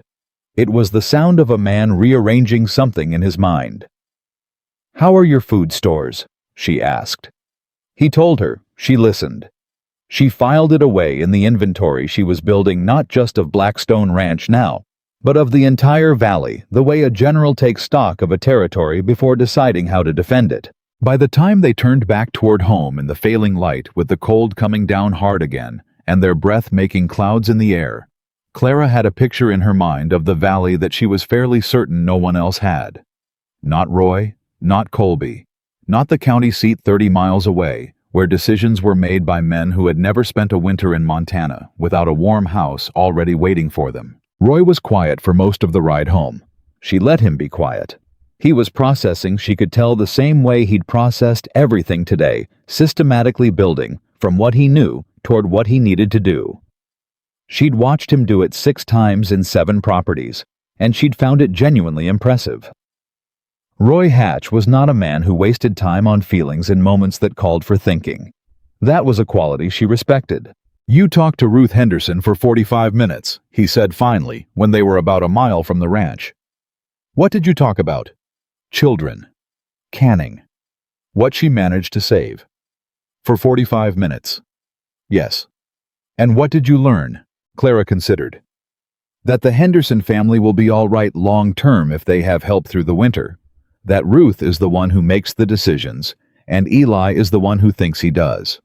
That their eldest son, the one they're sending over tomorrow, is 17, and has his father's build and his mother's judgment, which means he'll be genuinely useful to us." She paused. "And that Franklin Colby came to their property 2 hours before we did." Roy pulled his horse up. "What? He made the same offer he made Ben." Ruth told him they needed time to think. He told her he could only hold the offer open for 48 hours. Clara kept her horse moving. "He's working the valley systematically, starting with the most damaged properties and working outward. He knew about the damage before he rode out this morning." Roy caught up with her. "He couldn't have known that fast. He knew because someone told him. Before the storm." She looked at Roy. Colby didn't come out this morning because he heard about the damage. He came out this morning because he'd been waiting for a storm big enough to cause damage, and he had someone watching for it. She watched Roy's face. This isn't opportunism. This is planning. Roy was quiet for 30 seconds. 30 seconds was a long time for Roy Hatch to be quiet when there was something to think about. You're saying he's been waiting for a winter like this? I'm saying the pieces fit together in a way that doesn't make sense as coincidence. She kept her voice level. He had men with him this morning. 3 of them riding out in the cold right after a blizzard. That's not what you do when you hear bad news and decide to help. That's what you do when you've been expecting bad news and you've got your response already planned. Roy's jaw worked. If that's true, then the damaged properties in this valley aren't an accident. They're a circumstance someone has been patient enough to wait for. She looked at him. That changes what needs to happen next. How? Because it means we're not just helping neighbors recover from a storm, she said. We're protecting land from a man who's been thinking about owning it for longer than any of these families have been thinking about selling it. She watched the ranch come into view, the lights from the windows, the smoke from the chimneys, the particular solidity of a place that had prepared for what came against it. And the way you protect land from a patient man is to be more organized than he is. Roy looked at the ranch. He looked at Clara. He looked at the ranch again. All right, he said. Tell me what you think we need to do. She told him. She told him all of it. The cooperative structure she was thinking about, where 4 or 5 ranches shared labor and knowledge through the winter. The way to approach the county records to verify what Colby actually owned and what he was trying to acquire. The argument to make to the families who would be hardest to convince. The ones who would need to see action before they believed in words. The specific order in which to approach each property to build momentum rather than resistance. She talked for the full last mile home, steady and precise, and without drama. And Roy listened with the attention of a man who has given up pretending he has better information than the person talking. They rode into the yard and handed their horses to Pete, who was waiting. Despite the cold, and went inside, and Clara hung up her coat and went directly to the stove to start supper. Because 14 people needed to eat, and the conversation could continue over food as well as it could continue anywhere. Roy stood in the kitchen doorway and watched her move from stove to counter to pantry and back. There was something in his face that hadn't been there yesterday. Something that looked like the specific kind of respect that can only be earned through demonstration, not told, not assumed, not granted by position. Earned. Clara, he said. She turned. I owe you an apology that's bigger than the one I gave you this morning, he said. I'm not going to make it right now because I don't think I've got the words for it yet. He paused. But I'm going to find them. She looked at him for a moment. You've got time, she said. She turned back to the stove. Walt came in from the main room and settled into his usual chair, and she poured his coffee without being asked, same as always. He looked at her over the rim of his cup, that long reading look, and she braced slightly, the way she always did when Walt was about to say something that was going to cost her some composure to hear. How bad is Colby? He said. She moved the pot back to the stove. Bad enough. He's got property up north the timber section, Walt said. Been acquiring bits and pieces of the valley for years. Nobody connected the pieces because it happened slowly. He wrapped his hands around the cup. Started noticing about 3 years ago. Didn't know what to make of it. Clara looked at him sharply. You knew he was acquiring land. Knew he was buying. Didn't know the pattern had a shape to it until just now, listening to you and Roy in the yard. He met her eyes. I hear better than most people think. She stared at him. Walt, what exactly do you know about what Franklin Colby owns? He told her. It took 20 minutes and 2 cups of coffee, and by the end of it Clara was sitting down, which she almost never did. During supper preparation, there was always too much to do with her elbows on the table, and her mind working at a speed she could feel in her chest. Walt had years of quiet observation on her. He'd watched Colby's patterns since long before she arrived at Blackstone. He'd seen parcels change hands that nobody talked about publicly. He'd heard conversations in the town feed store and the barber shop, the places old men go when they have nothing specific to do and absorb everything by existing in a space long enough. He'd assembled a picture that was incomplete, but that laid alongside what Clara had gathered today became something else entirely. "He's not trying to buy damaged properties," she said. "He already owns the properties around them." Walt looked at her steadily. "The damaged ranches aren't the target," she said. She was working through it as she spoke the way she did her best, thinking out loud, building each sentence from the one before it, not stopping until the shape was clear. "They're the path. If Colby owns the land on the north, the east, and the south sides of a property, and then that property becomes too expensive to maintain." She stopped. "It doesn't matter how the damage happened," Walt said. "Storm damage dead a bad season. If they can't sustain the operation, they have to sell. And the only buyer who makes sense geographically is the man who already holds the land around them." "He's building a corridor," Clara said, "through the valley." Walt nodded. "Just once. Very slow." "The water source?" Clara said. Her voice had changed, tightened. "The underground spring I found on Roy's property. If that spring is what I think it is, a source that feeds east as well as west, then this property is not incidental to what Colby's doing." She looked at Walt. "This property is central to it." Walt set his coffee cup down. "He needs Blackstone Ranch," Clara said. "That's why he came here this morning, even though our damage was minimal.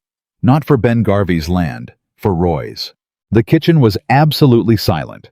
Then Roy's voice came from the doorway, quiet and cold as the Montana air outside. "Say that again." She turned. He was standing in the doorway to the main room with his arms crossed, and his face the particular careful blank of a man who has heard something that might change everything and is taking the necessary half-second to make sure he understood it correctly. She said it again, all of it. The corridor, the water, the way the pieces fit together with Walt's information added to hers. She said it clearly, and without softening any of it, because Roy Hatch was not a man who needed things softened, and because the situation was past the point where softening served anything. When she finished, Roy was quiet for a long time. Pete had appeared in the doorway behind him at some point during the telling. She'd registered his presence without stopping. And Ben Garvey was there too, the old man leaning against the wall with his arms folded, and his face doing something she hadn't seen on it before. Something sharp and energized, like a man who has been given back something he thought was gone. "He came for the property," Roy said. Not a question. "Yes." "Using the storm as cover." "Yes." "And without this valley holding together, without the other properties staying intact, he eventually gets what he wants anyway, just without the storm having to do the work." "That's what I believe," Clara said. "Yes." Roy looked at her. He looked at Walt. He looked at Ben Garvey, who straightened up from the wall and said in a voice 30 years younger than his face, "I'll be damned if Franklin Colby gets 1 inch of my land." Pete said, "What do we do?" And they all looked at Clara. Not at Roy. Not at Walt. Not at the biggest man in the room, or the oldest, or the one who owned the most land, or had the most money, or held the most obvious authority. At Clara. She stood at her own stove in her kitchen, in the middle of the hardest month this valley had seen in years. And for the first time in a very long time, she felt the full weight of being exactly where she was supposed to be. Not invisible. Not overlooked. Not furniture in someone else's room. Here. Present. Counted. She picked up the coffee pot. She looked at the people in her doorway, Roy, Pete, Ben, and Walt still at the table, and she could hear the other men stirring in the main room, drawn by the particular quality of a serious conversation, the way people are always drawn to the sound of something that matters. "We're going to need more coffee," she said, "and then we're going to need every man in this house at this table, because what we're about to plan is going to take all of us." She poured. They came. And at that kitchen table in Blackstone Ranch, with the Montana winter pressing cold and indifferent against every wall, Something began that was bigger than any of them had planned on, something that had started with one woman watching a sky at 4:30 in the morning and had grown through a night and a day, and a reckoning into a thing that had a fighting chance. Outside, Franklin Colby was riding back to town with his plans still intact and his patience still certain. He had no idea what was sitting at that kitchen table. He had no idea who had put it there. The planning went on until midnight. Clara kept the coffee coming and let the conversation find its own shape, which was what good conversations needed. Not someone directing them from the front, but someone making sure the conditions were right for the best thinking to happen. She'd learned that from years of watching men in kitchens talk around problems they needed to solve, and she knew the difference between a conversation that was building toward something and one that was burning energy in circles. This one was building. Roy laid out what he knew about the legal situation: property records, debt instruments, what could be verified at the county seat and what couldn't. Walt filled in the gaps in Colby's acquisition history with the particular precision of a man who had been paying attention for 30 years without anyone knowing he was doing it. Ben Garvey, who had lived in this valley longer than anyone at the table, provided names and histories and the specific quality of knowledge that only comes from watching the same piece of land through multiple generations of people trying to hold it. Pete didn't say much, but he listened with everything he had, and Clara noted that about him, the way the young man who'd laughed about his grandmother's knees was now sitting at a table with men twice his age, leaning forward, absorbing every word. People could surprise you. She'd always believed that, even when the evidence ran the other way. By 10 o'clock, they had the shape of a plan. By 11, they had the specifics. By midnight, when the fire had burned down to steady coals and the coffee pot was empty for the third time, they had assignments. Roy would ride to the county seat in the morning to pull property records, not just for Colby's acquisitions, but for every parcel in the valley, because you couldn't understand what someone was trying to build without seeing the full map. Walt would work his contacts, the old ranchers and the retired hands, and the men who sat in the barber shop on Saturday mornings and knew things that never made it into official records. Ben Garvey would send word to two families on the north end of the valley, people he'd known for decades, people who trusted him in the way that only long history buys. Pete and Sam and Miguel would spend the next 2 days riding to every damaged property and offering genuine practical help. Labor supplies, whatever Blackstone Ranch could spare, with no strings and no conditions, because the first thing you had to do before you could ask people to trust you was give them a reason to. Clara would coordinate it all. Nobody said that explicitly. Nobody assigned it to her or put her name to it in the way they put names to the other tasks. It just became clear, the way water finds its level, that she was the center of the thing. The person who held all the pieces and understood how they connected and could be trusted to keep track of what was happening in 4 directions at once. Roy looked at her across the table when the others had started drifting toward sleep, and he said very quietly, "This is a lot to carry." "I know," she said. "You don't have to." "Roy." She said his first name without thinking about it. It was the first time. He registered it, she saw it in his face, and didn't pull back from it. "I've been carrying things alone for 11 months. Carrying them with people is easier, not harder." He was quiet for a moment. "I should have given you people to carry things with a long time ago." "You didn't know I had anything worth carrying," she said. "Now you do." He looked at her with that new directness, the one that had started in the kitchen at 4 in the morning when the storm was at its worst, and he'd said how bad, and finally meant the question for her. "I'm not going to make that mistake again," he said. She believed him. Or she believed that he meant it right now, which was not quite the same thing, but it was enough to work with. She made him go to bed. She banked the fires herself, checked the lamp oil, looked in on Ben Garvey, who was asleep in the guest room, with the particular profound unconsciousness of a man who had been running on determination for 24 hours and finally let it go. She moved through the quiet house, in the way she always moved through it, noting, checking, attending to the things that didn't get done unless someone made them their business. She was the last one awake. She was always the last one awake. But tonight it felt different. Tonight the house around her wasn't the house of people who didn't see her. It was the house of people who were depending on her, which was a thing she understood how to carry. She'd been carrying it for most of her life. The only difference was that now they knew it too. She let herself sleep 4 hours. She was at the stove before anyone else was awake.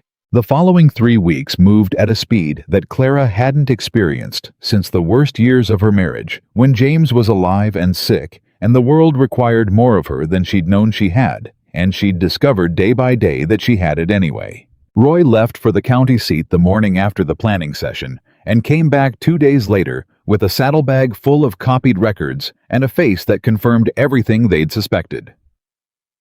Colby owned 11 parcels in the valley. 11. Not the 3 or 4 that rumor had suggested. 11 assembled over 9 years through purchases so small and so spread out that no single transaction had seemed significant enough to notice. The corridor was real. The water source, if it was what Clara believed it was, sat at the exact center of it. She spread the copied records across the kitchen table, and she and Walt and Roy spent an evening reconstructing the map from what they had, and when they were done, the shape of what Colby was building was as clear as a brand on hide. 9 years, Roy said.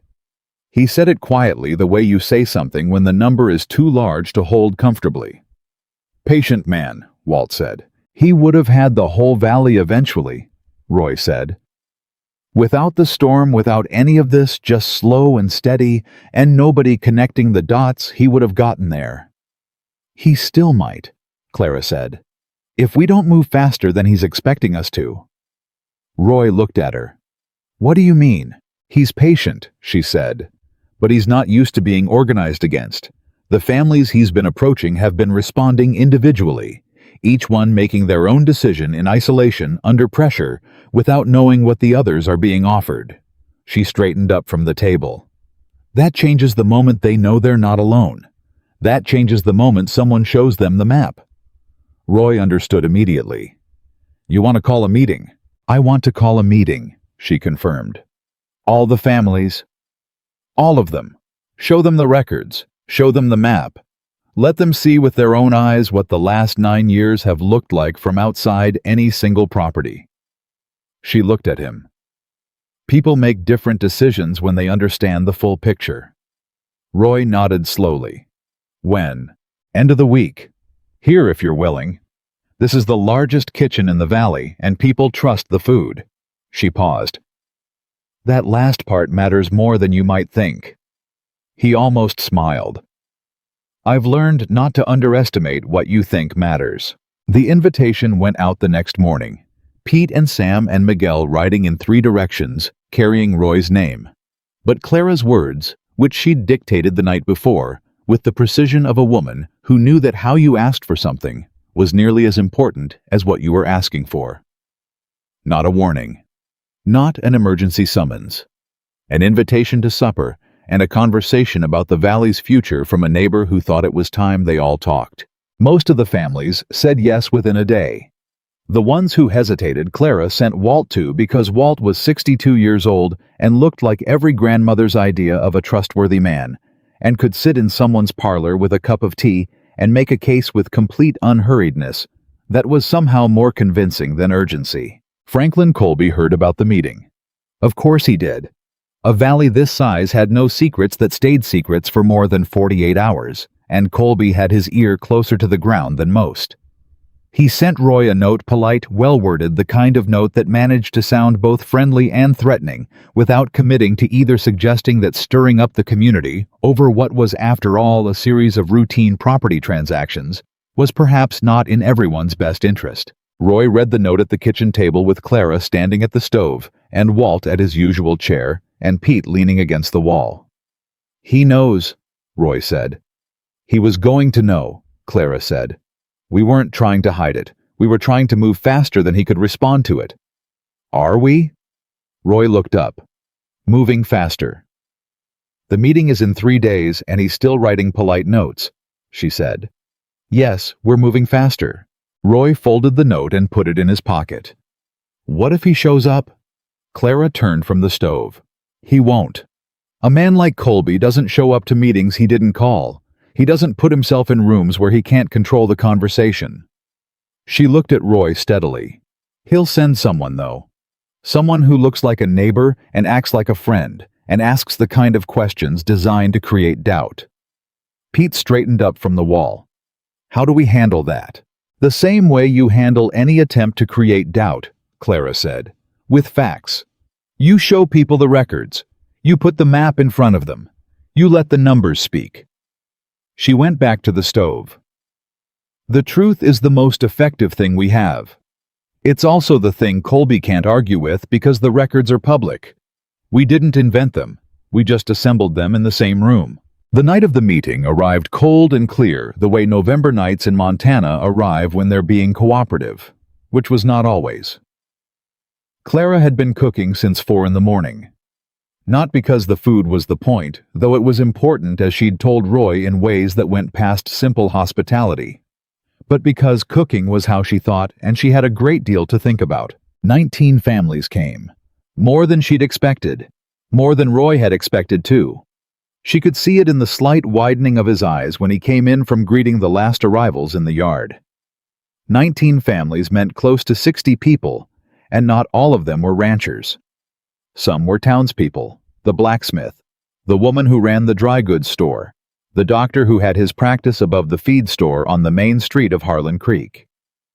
People who understood that what happened to the ranches around a town happened to the town itself eventually.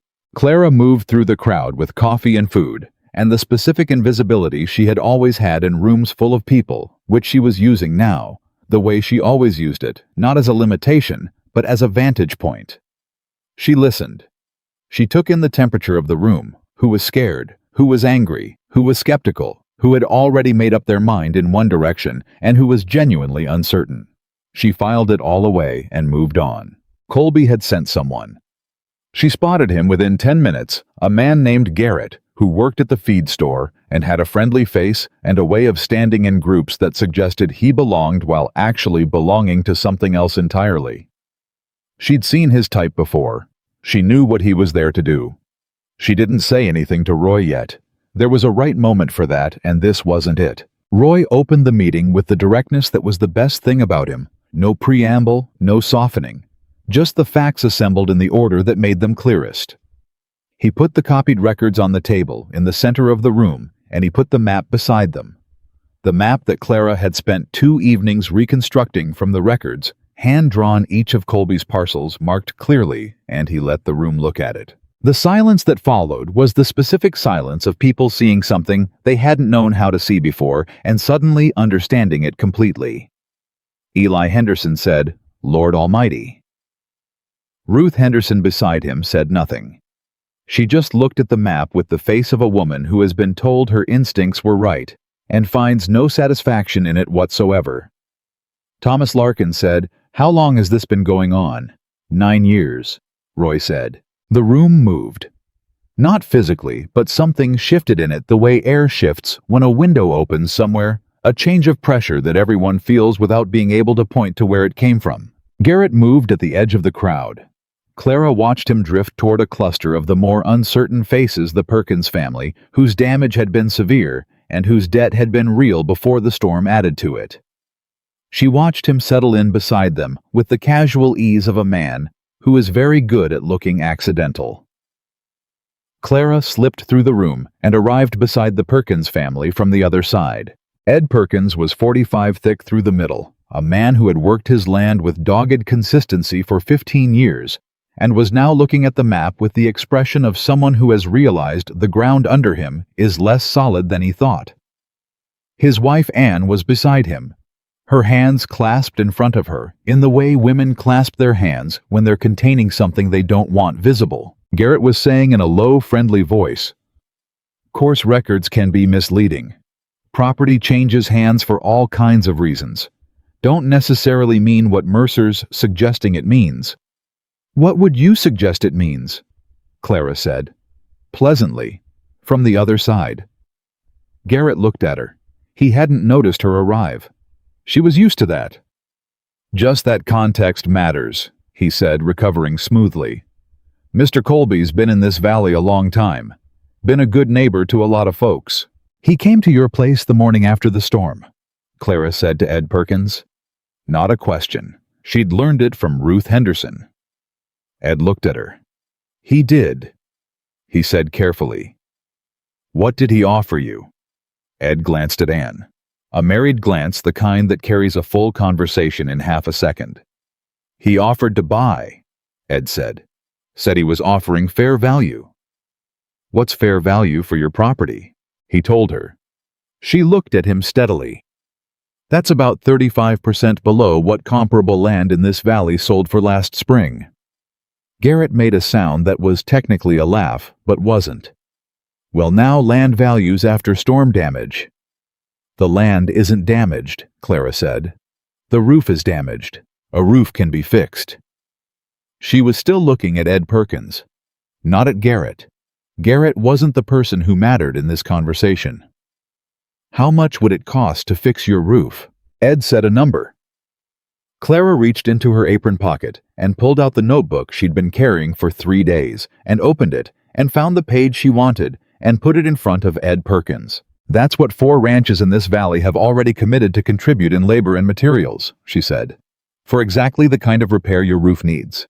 No purchase required, no debt. Neighbors helping neighbors the way this valley has always worked when it worked right. She paused. You don't have to sell your land to fix your roof, Mr. Perkins. You just have to ask. Ed Perkins looked at the notebook. He looked at his wife.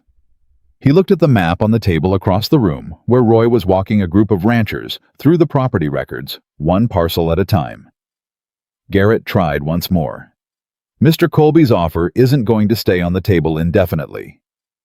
Good, Ann Perkins said. Her voice was quiet and final, the voice of a woman who has been listening carefully and has made up her mind. She took her husband's arm. Ed, let's go look at that map. They walked away from Garrett without looking back. Clara watched them go.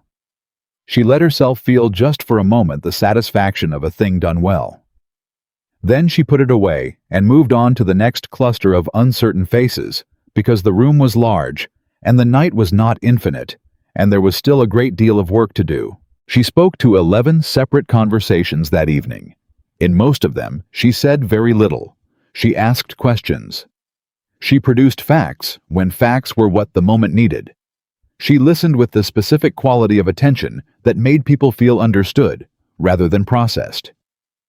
In a few of them, she said a great deal because those conversations needed someone willing to say the thing plainly, and she had spent enough of her life not saying things plainly to have lost her patience with the habit. Garrett tried twice more to find purchase in the room, and each time something had already shifted in the conversation before he arrived.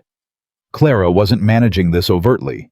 She wasn't following him exactly, and she wasn't steering people toward conclusions they hadn't reached themselves. She was simply making sure that the people who needed information had it, and that the information was accurate, and that the questions being asked were the right questions. The rest took care of itself. It was Walt who handled Garrett in the end, which was fitting.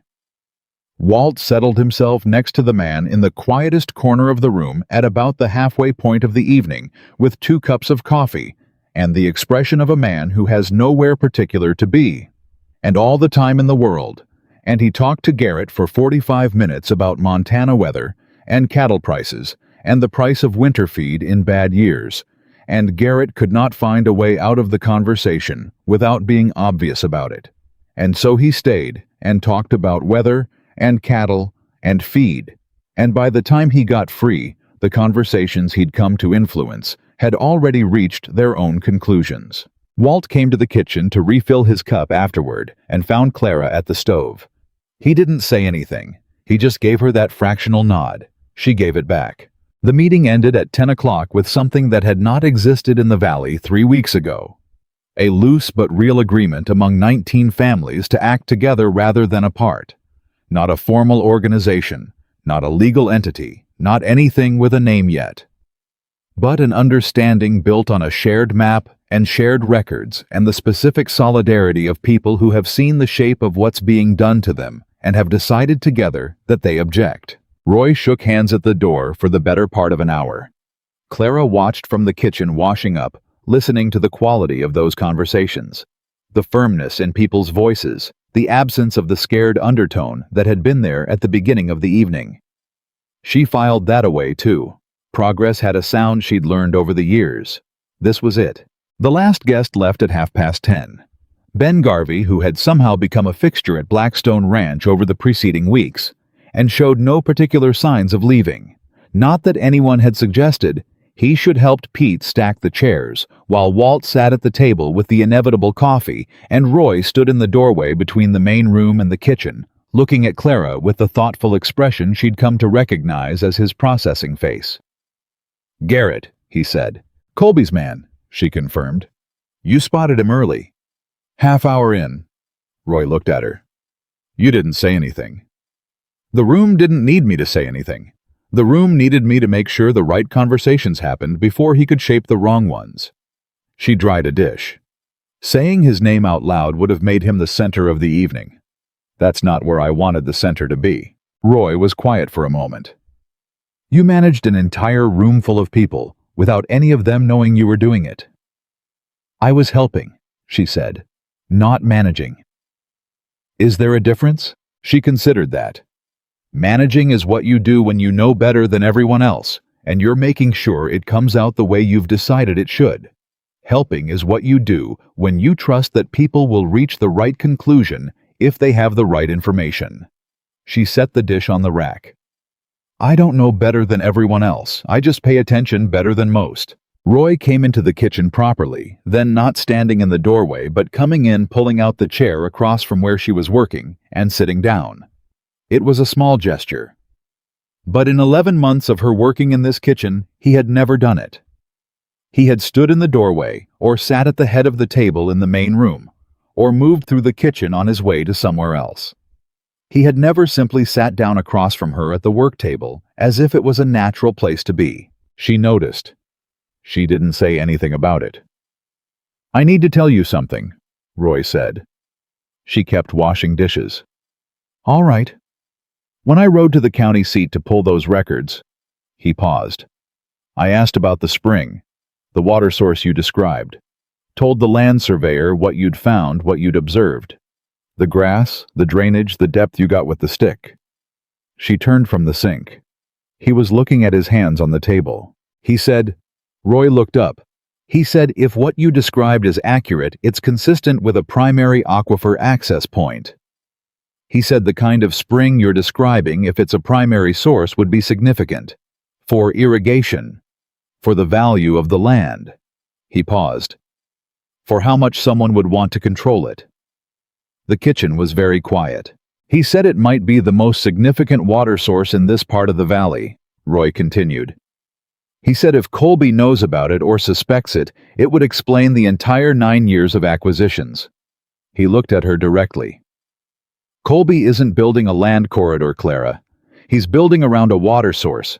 Everything else is secondary. The water is what he's after."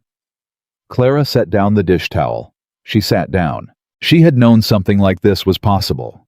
She'd thought the spring was significant, but she'd been thinking about it in terms of what it meant for Blackstone Ranch: better irrigation, stronger grazing, a competitive advantage in dry summers. She hadn't followed the logic far enough. She hadn't asked what it meant to someone who'd known about it longer than she had and had been working toward it with the patience of 9 years. "He's known about the spring," she said. Not a question. "I think he suspected it, maybe more than suspected. Maybe he's had his own survey done." Roy's voice was steady, but his hands were not entirely still on the table. "Which means this property, my property, is not incidental to what he's building. You said that, but it's even more central than we thought." "He needs the water," Clara said. "Without it, the corridor is useful but limited. With it..." Roy shook his head. "With it, he controls the water supply for a significant portion of this valley's grazing land. He could charge for access. He could determine who can expand and who can't. He could effectively control ranching operations for miles in every direction without owning every parcel." Clara thought about the 9 years. The patience of it. The slow, careful assembly of pieces by a man who knew what the center was and was working his way toward it without ever moving fast enough to attract attention. "He's not going to stop," she said. No, Roy agreed. The meeting tonight bought time. It gave the Valley families a reason to hold together, but it didn't eliminate the problem. She was thinking fast the way she thought when the stakes clarified themselves. He's going to come back with something larger. Something that goes beyond individual offers to individual families. I think so too, Roy said. He'll try to reach people in ways that bypass the community solidarity we built tonight. Separate conversations, private pressure. He might call in debts if he has any leverage on specific families. She looked at Roy. Does he? Roy nodded slowly. Henderson borrowed against the Anchor Cross property 2 years ago when they had a bad season. I don't know who holds that note. I didn't think to check. Check, Clara said. Tomorrow, and find out if any other Valley families are carrying debt that could be called in. She paused. If Colby holds those notes, even one or two of them, he doesn't need to buy. He can foreclose. Roy stared at her. It's what I would do, she said. If I were him. If I were patient and methodical, and I'd seen a room full of people organize against me tonight. She met his gaze. I would look at every debt in this valley, and I would figure out which ones I could reach, and I would make sure those families understood that their choices had consequences. Roy pushed back from the table and stood up. I'll leave for town first thing. Wait, Clara said. He stopped. Don't go to the county clerk, she said. Not first. If Colby has people watching and he does a trip to the county records office the morning after the meeting, we'll tell him exactly what we're looking for. She looked at Roy steadily. Go to Thomas Larkin. He's the youngest brother, he's sharp, and he worked as a clerk in Billings for 2 years before he came back to the valley. He'll know how to read debt instruments, and he'll know how to find out who holds them without making it obvious that we're looking. Roy looked at her for a long moment. How do you know Thomas Larkin worked as a clerk in Billings? He told me, she said, the day we visited their property. He told me while you were talking to his brother about the root cellar. She paused. I was listening. Roy made a sound that was not quite a laugh, but held something of the quality of one recognition maybe, or the specific wonder of a man who keeps discovering that the person in front of him is 10 steps further along than he expected. He put on his hat. Clara, he said from the doorway. She looked up. I've been thinking about something. He seemed to be choosing his words carefully, which was not his usual mode. Roy Hatch was a direct man. She'd always known that about him, even before he knew she was worth being direct toward. When this is settled, when Colby is handled, and the valley is stable, and the spring is properly surveyed, I want to change your position here. She looked at him, carefully. Not the cooking, he said quickly. Or not just the cooking. I mean... He stopped. Started again. I want you to be part of the decisions. Formally. Not in the kitchen listening to what gets said in the main room, and having to figure out how to be useful from a distance. At the table. In the room. He looked at her directly with the specific discomfort of a man who is doing something he knows he should have done a long time ago, and is only now finding the right way to do it. I want you to be part of running this ranch. The kitchen was very quiet. Walt had gone to bed. Pete and Sam and Ben were in the other room. The fire had burned low, and the lamp was giving steady light. And outside, the Montana cold was pressing at the walls the way it did in November, patient and immovable and entirely indifferent to what happened inside. Clara Whitlock looked at Roy Hatch across her kitchen table and thought about Wyoming and Idaho and 11 months of being invisible in this kitchen. And James, who had believed in her absolutely, and the spring she had found 400 yards east of the canyon, and the map on the table in the main room, and 19 families who had gone home tonight with something different in them than what they'd arrived with. She thought about all of that. Let's handle Colby first, she said. Roy nodded. He understood what that was, not a refusal, not a deflection, but a woman who had learned through long experience to hold good things carefully until they were real. He understood it because he was starting to understand her in the specific way that people understand each other when they've been through something serious together and survived it. First thing in the morning, he said. I'll have breakfast ready at 5, she said. And Roy. She used his first name again. It still landed differently than everything else. Take Walt with you. Whatever Thomas Larkin finds, Walt will know if it's significant in ways the paperwork might not make obvious. Roy pointed at her, which was a gesture she'd never seen him make before. Quick, definitive, the gesture of a man who recognizes a good instruction and commits to it immediately. Done, he said. He walked out. She listened to his boots on the stairs. She sat alone in the kitchen for a few minutes, just her and the low fire, and the cleaned dishes, and the map still on the table in the main room. She could see one corner of it from where she sat, one edge of Colby's corridor carefully reconstructed from 9 years of records. Patient work. The work of a man who believed time was on his side. She thought about what the surveyor had said. Primary aquifer access point. Most significant water source in this part of the valley. She'd found that with a stick and 18 inches of digging on a slow afternoon when everyone else was busy and nobody was watching her. She'd found it because she was paying attention to the grass. Because she always paid attention. She wondered what else was out there on this land waiting to be found by someone who was willing to look. She got up. She banked the fires. She checked the lamps.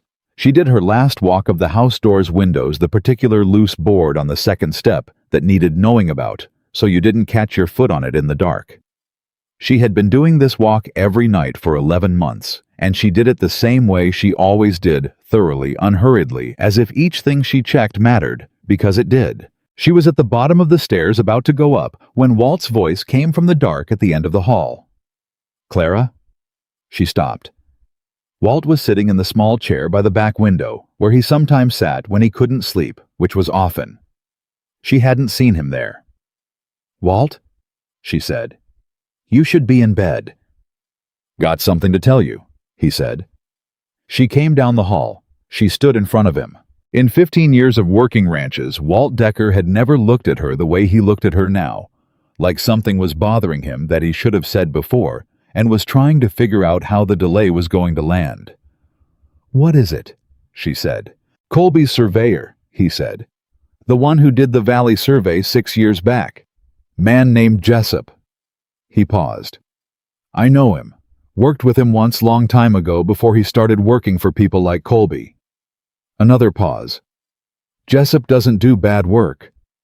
What are you saying? I'm saying if Colby hired Jessup 6 years ago and Jessup did the survey, then Colby didn't just suspect the spring. Walt looked at her with those crow's feet eyes that had seen 40 years of things that mattered. He knew. Has known for 6 years. Every property acquisition after that point. He stopped. Was specifically targeted, Clara finished. Yes. Which means this isn't a man who stumbled onto a good opportunity, she said.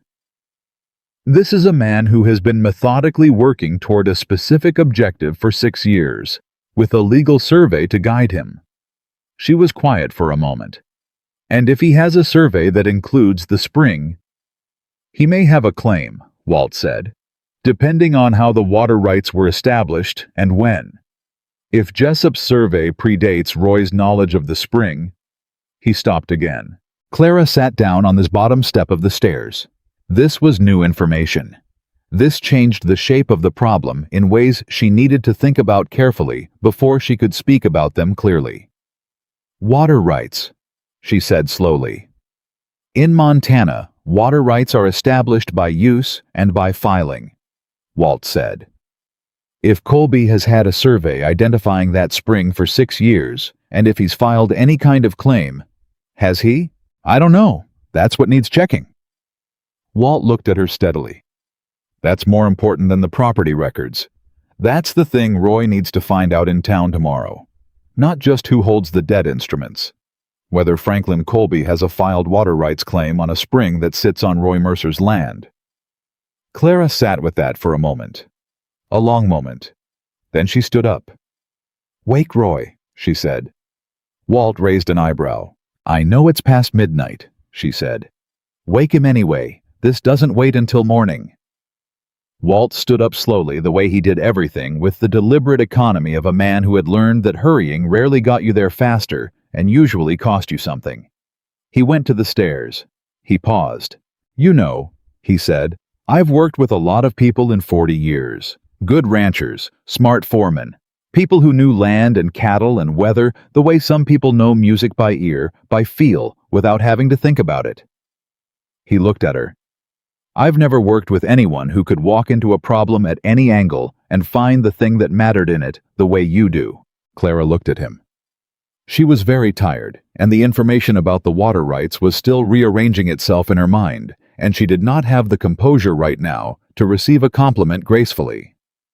"Go wake Roy," she said. Walt almost smiled, the full version.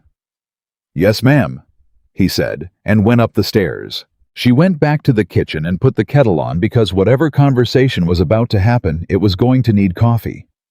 She moved through the familiar space, the stove, the counter, the shelf where the cups lived in the order she'd put them 11 months ago, and no one had ever rearranged.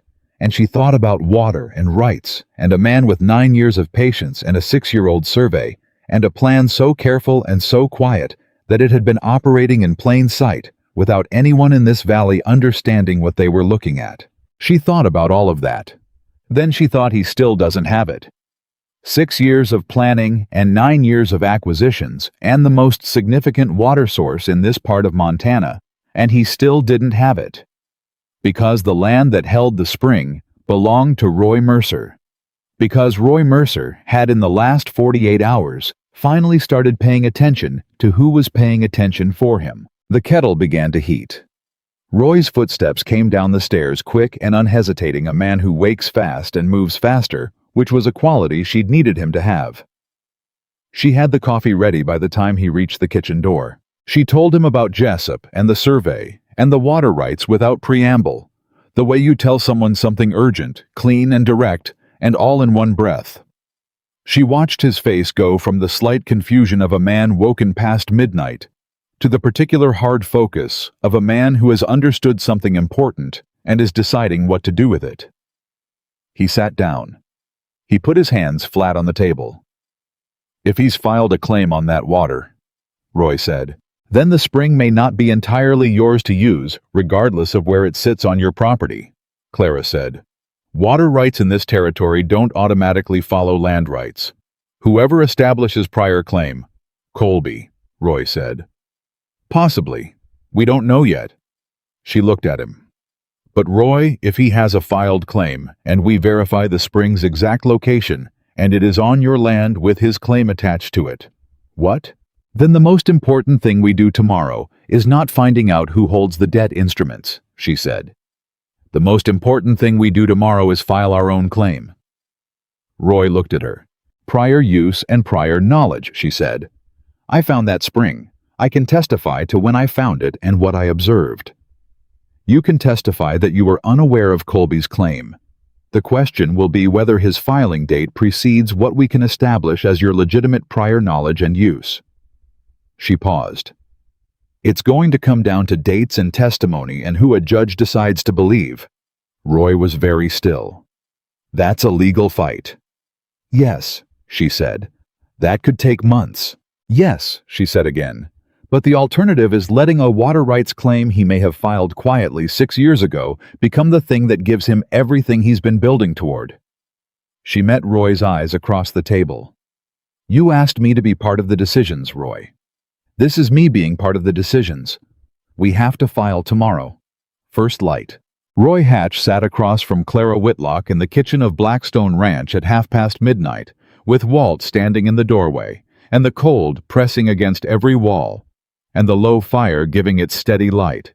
And he looked at the woman who had found a spring with a stick on a slow afternoon, who had seen a storm in the sky at 4:30 in the morning, who had managed a room full of frightened neighbors back toward solidarity without any of them knowing she was doing it. He looked at her and he said very quietly, "I'll be saddled before 5.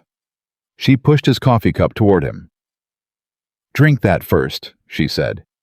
"You'll need it." Roy rode out before the sun was fully up, Walt beside him on the gray gelding he'd been riding for 12 years and trusted more than most people. Clara watched them go from the kitchen window, the two of them moving through the cold dark at a pace that said they understood what was at stake and weren't wasting anything on ceremony. She turned back to the stove. There was work to do here too, and standing at windows watching men ride toward problems she'd identified was not how she was built. She'd done her part last night. Now she had to trust them to do theirs and keep the rest of the ranch running while they did.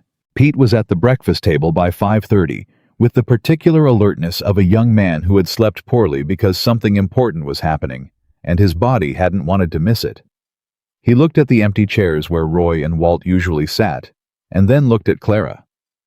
"They went to town," she said before he could ask.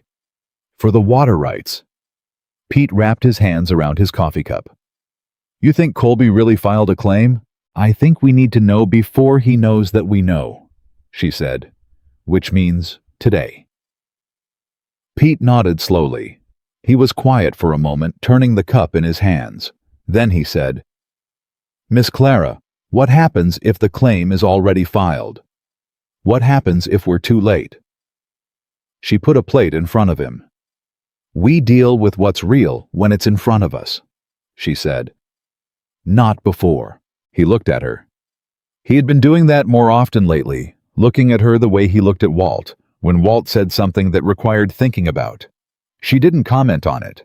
She just went back to the stove. Ben Garvey came in at 6 with his hat already on, and the expression of a man who had decided that sitting still was not an option today. "I want to ride into town," he said. "I know some people at the county clerk's office that Roy don't. Worked with the clerk's father back in the 70s. He looked at Clara with the directness of a man who had stopped pretending he wasn't asking for her permission, even if he would have denied it. "You think that's useful?" "I think that's very useful," she said. "Go, eat something first." He sat down and ate fast the way old men eat when they've remembered what it feels like to have somewhere important to be. And then he rode out after Roy and Walt with the particular purpose of a man who had nearly lost his land 2 weeks ago and had found in the loss of it a reason to fight he hadn't known he still had. The morning was quiet in the way that mornings are quiet when something is being decided somewhere else, and all you can do is hold your position and wait. Clara held hers. She cleaned the kitchen. She went through her provisions inventory, a habit now the way checking the sky at 4:30 was a habit, the kind of attention that had kept her alive and useful through years of being in places where no one was paying attention for her. She pulled numbers in her head. Winter was going to run long this year. She felt it in the same place she felt the storm coming, that deep body certainty that came from paying attention to things over time. She was calculating flower stores when Sam appeared at the kitchen door with his hat in his hands, and a look on his face that she had learned in 4 months meant he had something to say that he was working up to. "Miss Clara," he said. She looked at him. "The east fence," he said. "The one you told Mr. Roy about. The grade." He paused, arranging his English carefully. "I checked this morning. After the snow you can see it clearly. The low point." He looked at his hat. "It is exactly where you said." She nodded. "The post there," he continued. "Already leaning. Spring water will take it." He looked up. "I can begin moving the line. This week. Before the ground freezes harder." Clara looked at him for a moment. Sam had been on this ranch for 3 years. He had been doing exactly what she'd been doing, watching, noting, filing things away, without any more authority to act on it than she'd had. He'd been waiting for someone to say it mattered. "Yes," she said. "Do it. Take Miguel and whoever else you need." He put his hat on and went, and she watched him through the window as he crossed the yard with the straightforward energy of a man who has been given permission to do something he already knew needed doing. That was the thing, she thought. That was what happened when you finally started listening to the people who had been watching. The knowledge had always been there. The capacity to act on it had always been there. The only thing missing was someone saying out loud that it counted. She was still at the window watching Sam organize Miguel and 2 other hands around the fence project when she heard horses coming up the approach. Fast. More than 2. She counted without thinking. 4 horses, moving at a pace that wasn't casual. She went to the door. Roy was in front, Walt beside him, Ben Garvey behind and with them. A 4th man she didn't know. thin mid-40s with the precise bearing of someone who worked with documents rather than cattle, and was not entirely comfortable on horseback. They came into the yard and Roy was off his horse before it had fully stopped, which was not like Roy, who was deliberate about horses, the way he was deliberate about most things. "Get inside," he said to Clara, and the tone of it not commanding but urgent. Carrying something she'd rarely heard in Roy Hatch's voice moved her through the door without needing to think about it. They came in after her, all four of them, and Roy pulled off his hat and looked at her and said, "Colby doesn't have a filed claim." She let out a breath. "Good. But Jessup's survey exists." Roy's voice was tight.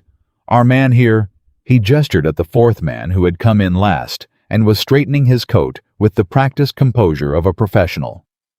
"This is Arthur Devlin. He's a land attorney from Billings. Ben knows him." Ben Garvey from behind Roy said, "Worked his father's case against a mining company 20 years back. Boy's good." Arthur Devlin looked at Clara with the assessing quality of a man who evaluates situations quickly and has decided in approximately 10 seconds where the relevant information in a room resides. He nodded at her with more respect than she'd expected. "Mr. Decker told me about you on the ride out," he said. "He told me you found the spring." "I did," she said. "When August of this year, second week. You documented it." She looked at him steadily.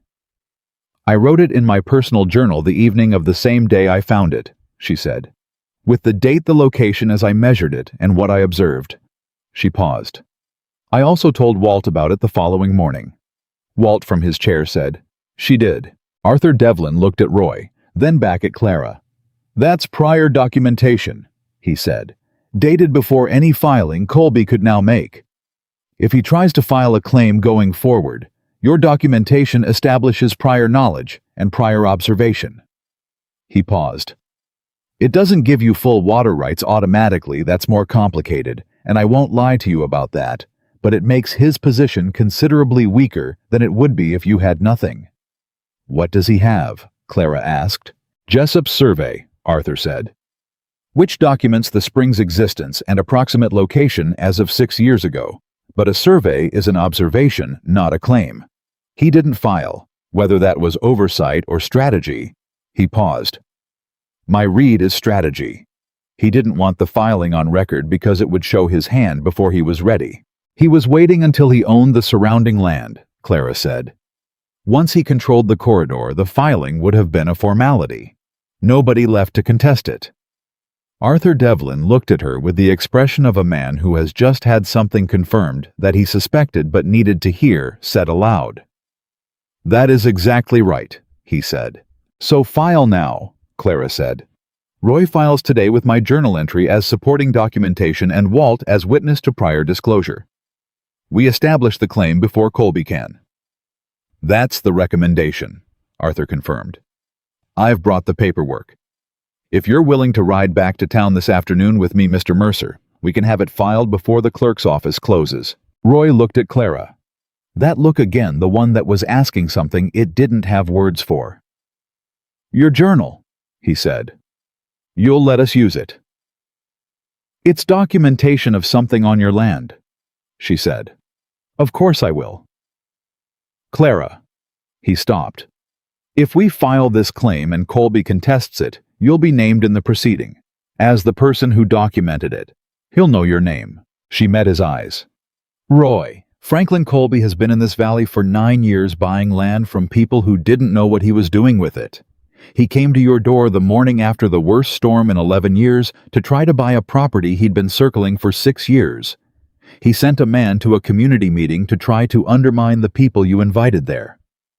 She held Roy's gaze. "I think we are past worrying about whether Franklin Colby knows my name." Walt made that sound that wasn't quite a laugh. Ben Garvey behind everyone said something under his breath that sounded like agreement. Roy looked at her for another long moment. Then he said simply and completely, "All right." They filed at 3:15 that afternoon. Clara wasn't there. She was at the ranch, managing the endless practical work of a property in November that needed constant attention, regardless of what legal proceedings were unfolding in town. But Roy told her about it when he came back in more detail than she'd expected. The way a man tells a story to someone he knows will understand its significance. The clerk had asked who'd found the spring. Roy had said the woman who ran his kitchen. The clerk, a man in his 60s named Morrison, who had been processing land claims in this county for 30 years, had looked up from his paperwork and said in a tone that was almost but not quite surprised, "Well, someone's been paying attention." Roy told her that part twice. She let herself feel it for a few seconds. Then she went back to the potatoes she was peeling. That was the 16th of November. Colby's response came on the 21st. Not a legal challenge, not yet. That would come, Arthur Devlin had told them, and they should be ready for it. What came first was a visit, and it came in the form of Franklin Colby himself, riding up the approach to Blackstone Ranch at 10 in the morning on a clear, cold Tuesday, with 2 men behind him, and the specific confidence of a person who has decided to handle something personally. Clara was in the kitchen. She heard the horses and counted them, and stayed where she was. Roy met Colby in the yard. She could hear their voices through the kitchen window, not words, not reliably, but the shape of the conversation. Roy's voice steady and level. Colby's voice doing that thing she'd heard from his note, the pleasant, threatening quality, the tone of a man who has a great deal of power and is choosing for now to wear it lightly. It went on for several minutes. Then Roy's voice changed. Not louder. Roy didn't get loud, but harder. The way a fence post is hard, the specific immovability of a thing that is what it is and will not be argued into being something else. Then, silence. Then Colby's horses in the yard turning. Then Roy coming through the kitchen door. He stood in the doorway and looked at her with a face that was doing the complicated thing, the one she'd never had a word for, and now was starting to think the word for might be resolve. "He says our filing won't hold," Roy said. "That's his legal position," Clara said. "Not necessarily the correct one. He says Jessup's survey gives him standing that predates our claim. Arthur says it doesn't because a survey isn't a claim." She looked at Roy steadily. "What else did he say?" Roy was quiet for a moment. "He said you were overstepping." He watched her face. "He knows about the planning meeting. He knows about the ride we took to the Valley properties. He knows what you said to Ed Perkins and his wife." Roy paused. "He specifically said..." He stopped. "Say it," Clara said. "He said he had no quarrel with me," Roy said carefully. "He said the problem was the people I was getting advice from who didn't have standing to give it." The kitchen was very still. Clara set down the knife she was holding. She set it down carefully on the counter with deliberate precision. "What did you say?" "I told him," Roy said, and his voice had that hard fence post quality to it, "that the people who advise me on my property and my business are my business, and his opinion on the subject has no standing of any kind." He paused. "And then I told him to get off my land." Clara looked at Roy Hatch. She had been looking at this man for over a year, across a kitchen she worked in, across a table she served food at, across a yard she crossed twice daily. She had watched him be capable and efficient, and sometimes careless, and often unaware of what was happening 3 feet to his left. She had watched him change over the course of 2 weeks that had turned out to matter more than the 11 months before them. She looked at him now and saw someone she recognized. Not because he was new, he wasn't. Because he had become fully what he'd always had the capacity to be. "Good," she said. She picked up the knife. "Sit down. Breakfast is in 10 minutes. He sat down. Walt came in from wherever Walt appeared from and poured his own coffee and sat at the far end of the table. Pete came in behind him and Ben Garvey after that, and they all sat around the table in the kitchen, that was Clara's kitchen, and waited for the food she put in front of them, and nobody said anything about Colby for a while because sometimes the right response to a thing done right is just to sit with it and eat. What followed was 6 weeks that Clara would later think of as the building weeks. Not because anything dramatic was happening, but because the work of making something real required the unglamorous, sustained effort of people showing up day after day and doing what they said they were going to do. Sam finished moving the fence line. He did it in 4 days, working in the cold with the focused efficiency of a man who has been waiting to do something correctly for a long time. And when he was done, Clara walked the new line with him and nodded and told him it was well done and meant it, and Sam put his hat back on and went back to work without ceremony, which was exactly how Clara would have handled it herself. Arthur Devlin filed the additional supporting documentation: Clara's journal, Walt's signed statement, a surveyor Roy hired to properly document the spring's location and flow. The counter-documentation to Jessup's survey took 2 weeks to prepare, and was, Arthur told them, as solid as these things got before a judge. The Valley families held together. Not perfectly. There were wobbles. Moments of pressure when Colby or his people found a way to reach someone alone and make the fear feel bigger than the community. The Perkins family had 3 bad days in the second week of December when a bill came due that they hadn't expected, and the pressure of it, combined with Colby's ongoing presence at the edges of things, made Ed Perkins ride over to Blackstone Ranch in the late afternoon, looking like a man who was trying to find a reason to give up. Clara sat with him in the kitchen for an hour. She didn't talk much. She let him say what he needed to say, the fear, the exhaustion, the specific weight of trying to hold something together when the holding felt impossible. She poured his coffee, and she listened, and when he was done, she said plainly and without drama, "What does the bill need?" He told her. She told him how much labor Blackstone Ranch could provide toward his spring repairs, which were the thing the bill was actually about, and she told him Walt knew a man at the bank in town who had dealt fairly with ranchers in the past and might be willing to restructure the terms. She told him what 3 other Valley families had offered to contribute to the collective repair effort and hadn't been claimed yet because nobody had gotten around to matching the offers with the needs. "You've been tracking all of this," Ed said.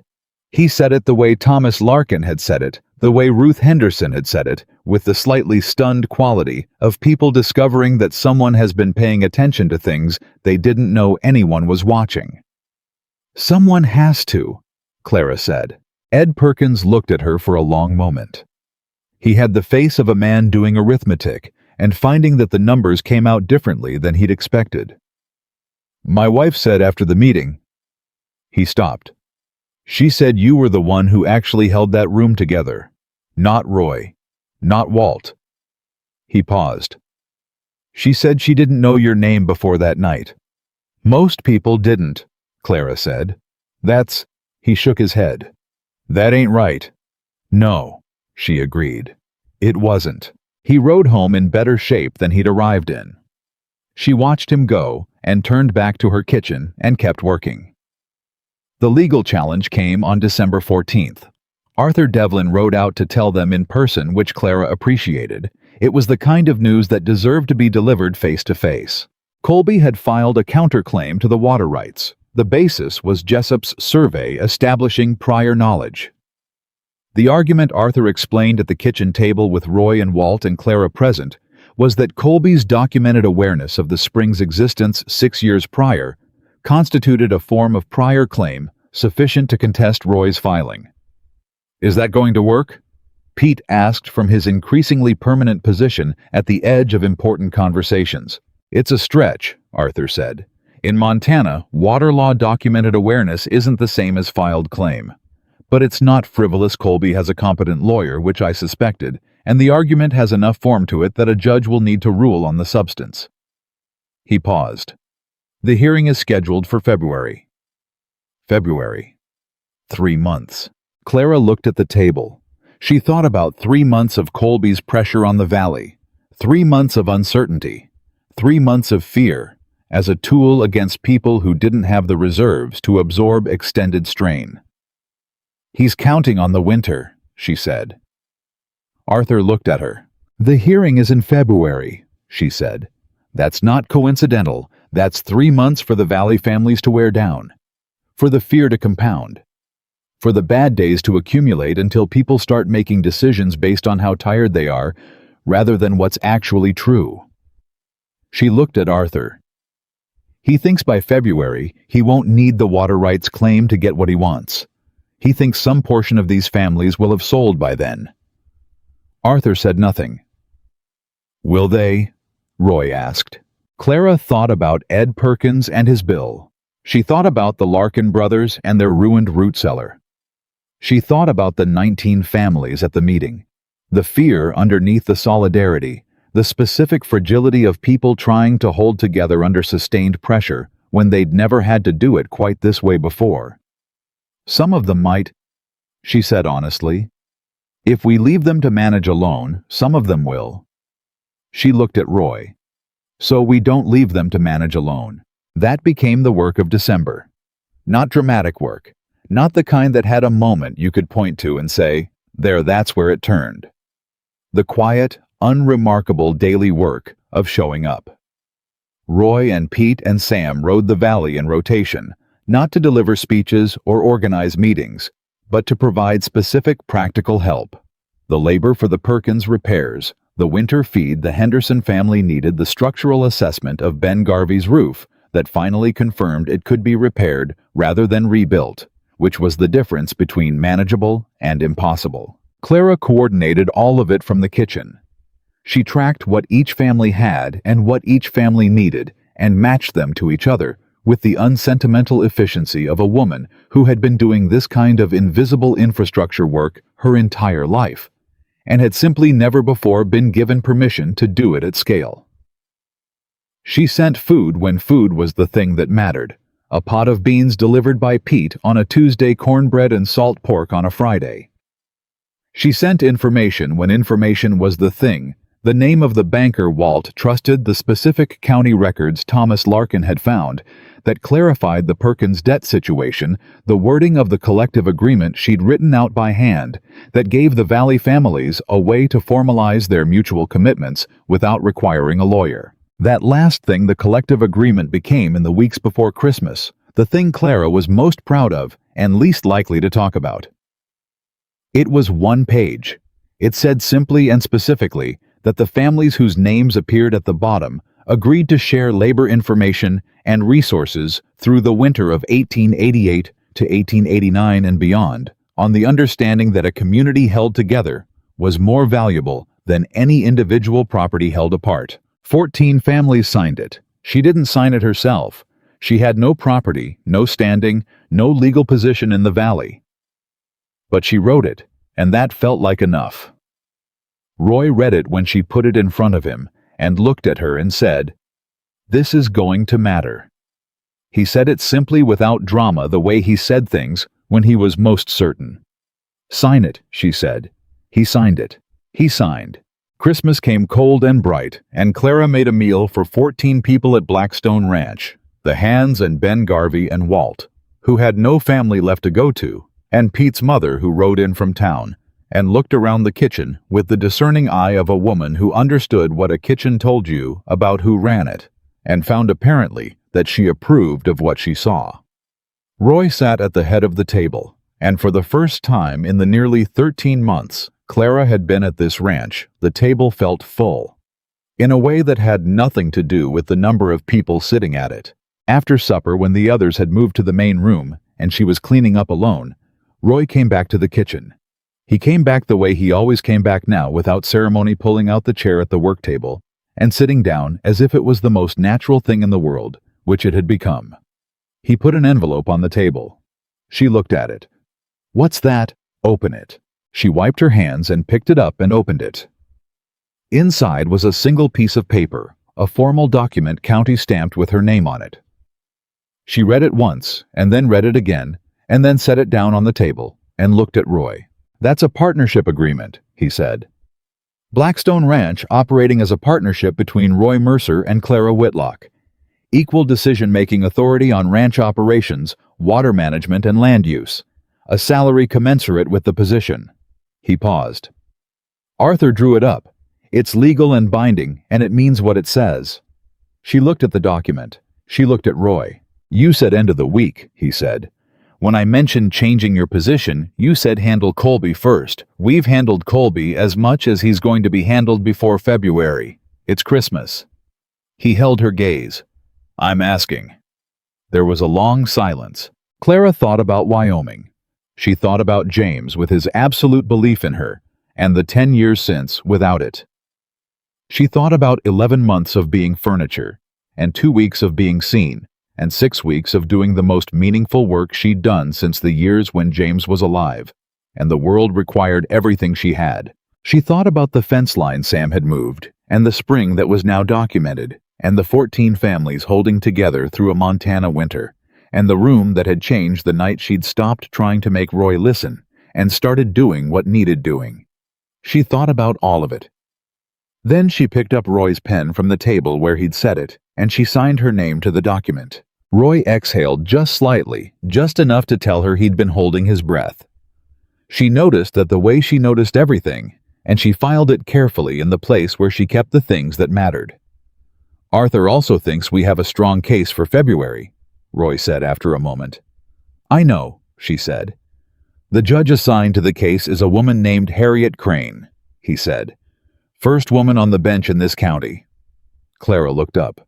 "Arthur says she has a particular interest in cases where documented expertise has been overlooked or undervalued based on circumstances unrelated to merit." Roy's voice was even, but there was something in it, something she'd only recently learned to read. Warmth. That was the word. Roy Hatch, who ran warm the way granite runs warm, not obviously not easily, but genuinely underneath everything. He thinks she'll find our documentation compelling, both the legal documentation and... He paused. The rest of it. The story of how the spring was found, and by whom, and what happened after. "The story of the cook," Clara said. "The story of the woman who found the most significant water source in this valley with a stick on a slow afternoon," Roy said, "because she was paying attention when no one else was." She was quiet for a moment. "That's a good story," she said.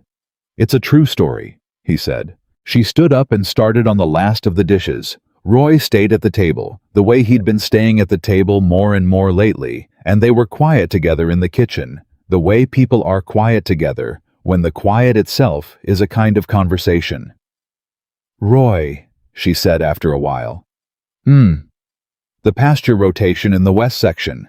I want to start the new plan in March soon as the ground allows. Sam knows what needs doing, I've talked to him about it. But it needs authorization." "Done," Roy said. "And the spring survey, Arthur's surveyor said the flow rate suggests it could support irrigation for the northeast quarter. I want to look at what that means for the summer grazing plan." "Done," Roy said again. "And," she paused. "Clara." "What?" "Whatever else is on the list." Roy said, "It's done. All of it. That's what the piece of paper means." She turned from the sink and looked at him. He was sitting at the work table with his coffee going cool in front of him and his hat off, and his face in the lamplight doing nothing complicated, which was new. Just settled, like a man who has finally arrived somewhere he should have been a while ago and has enough sense to recognize it.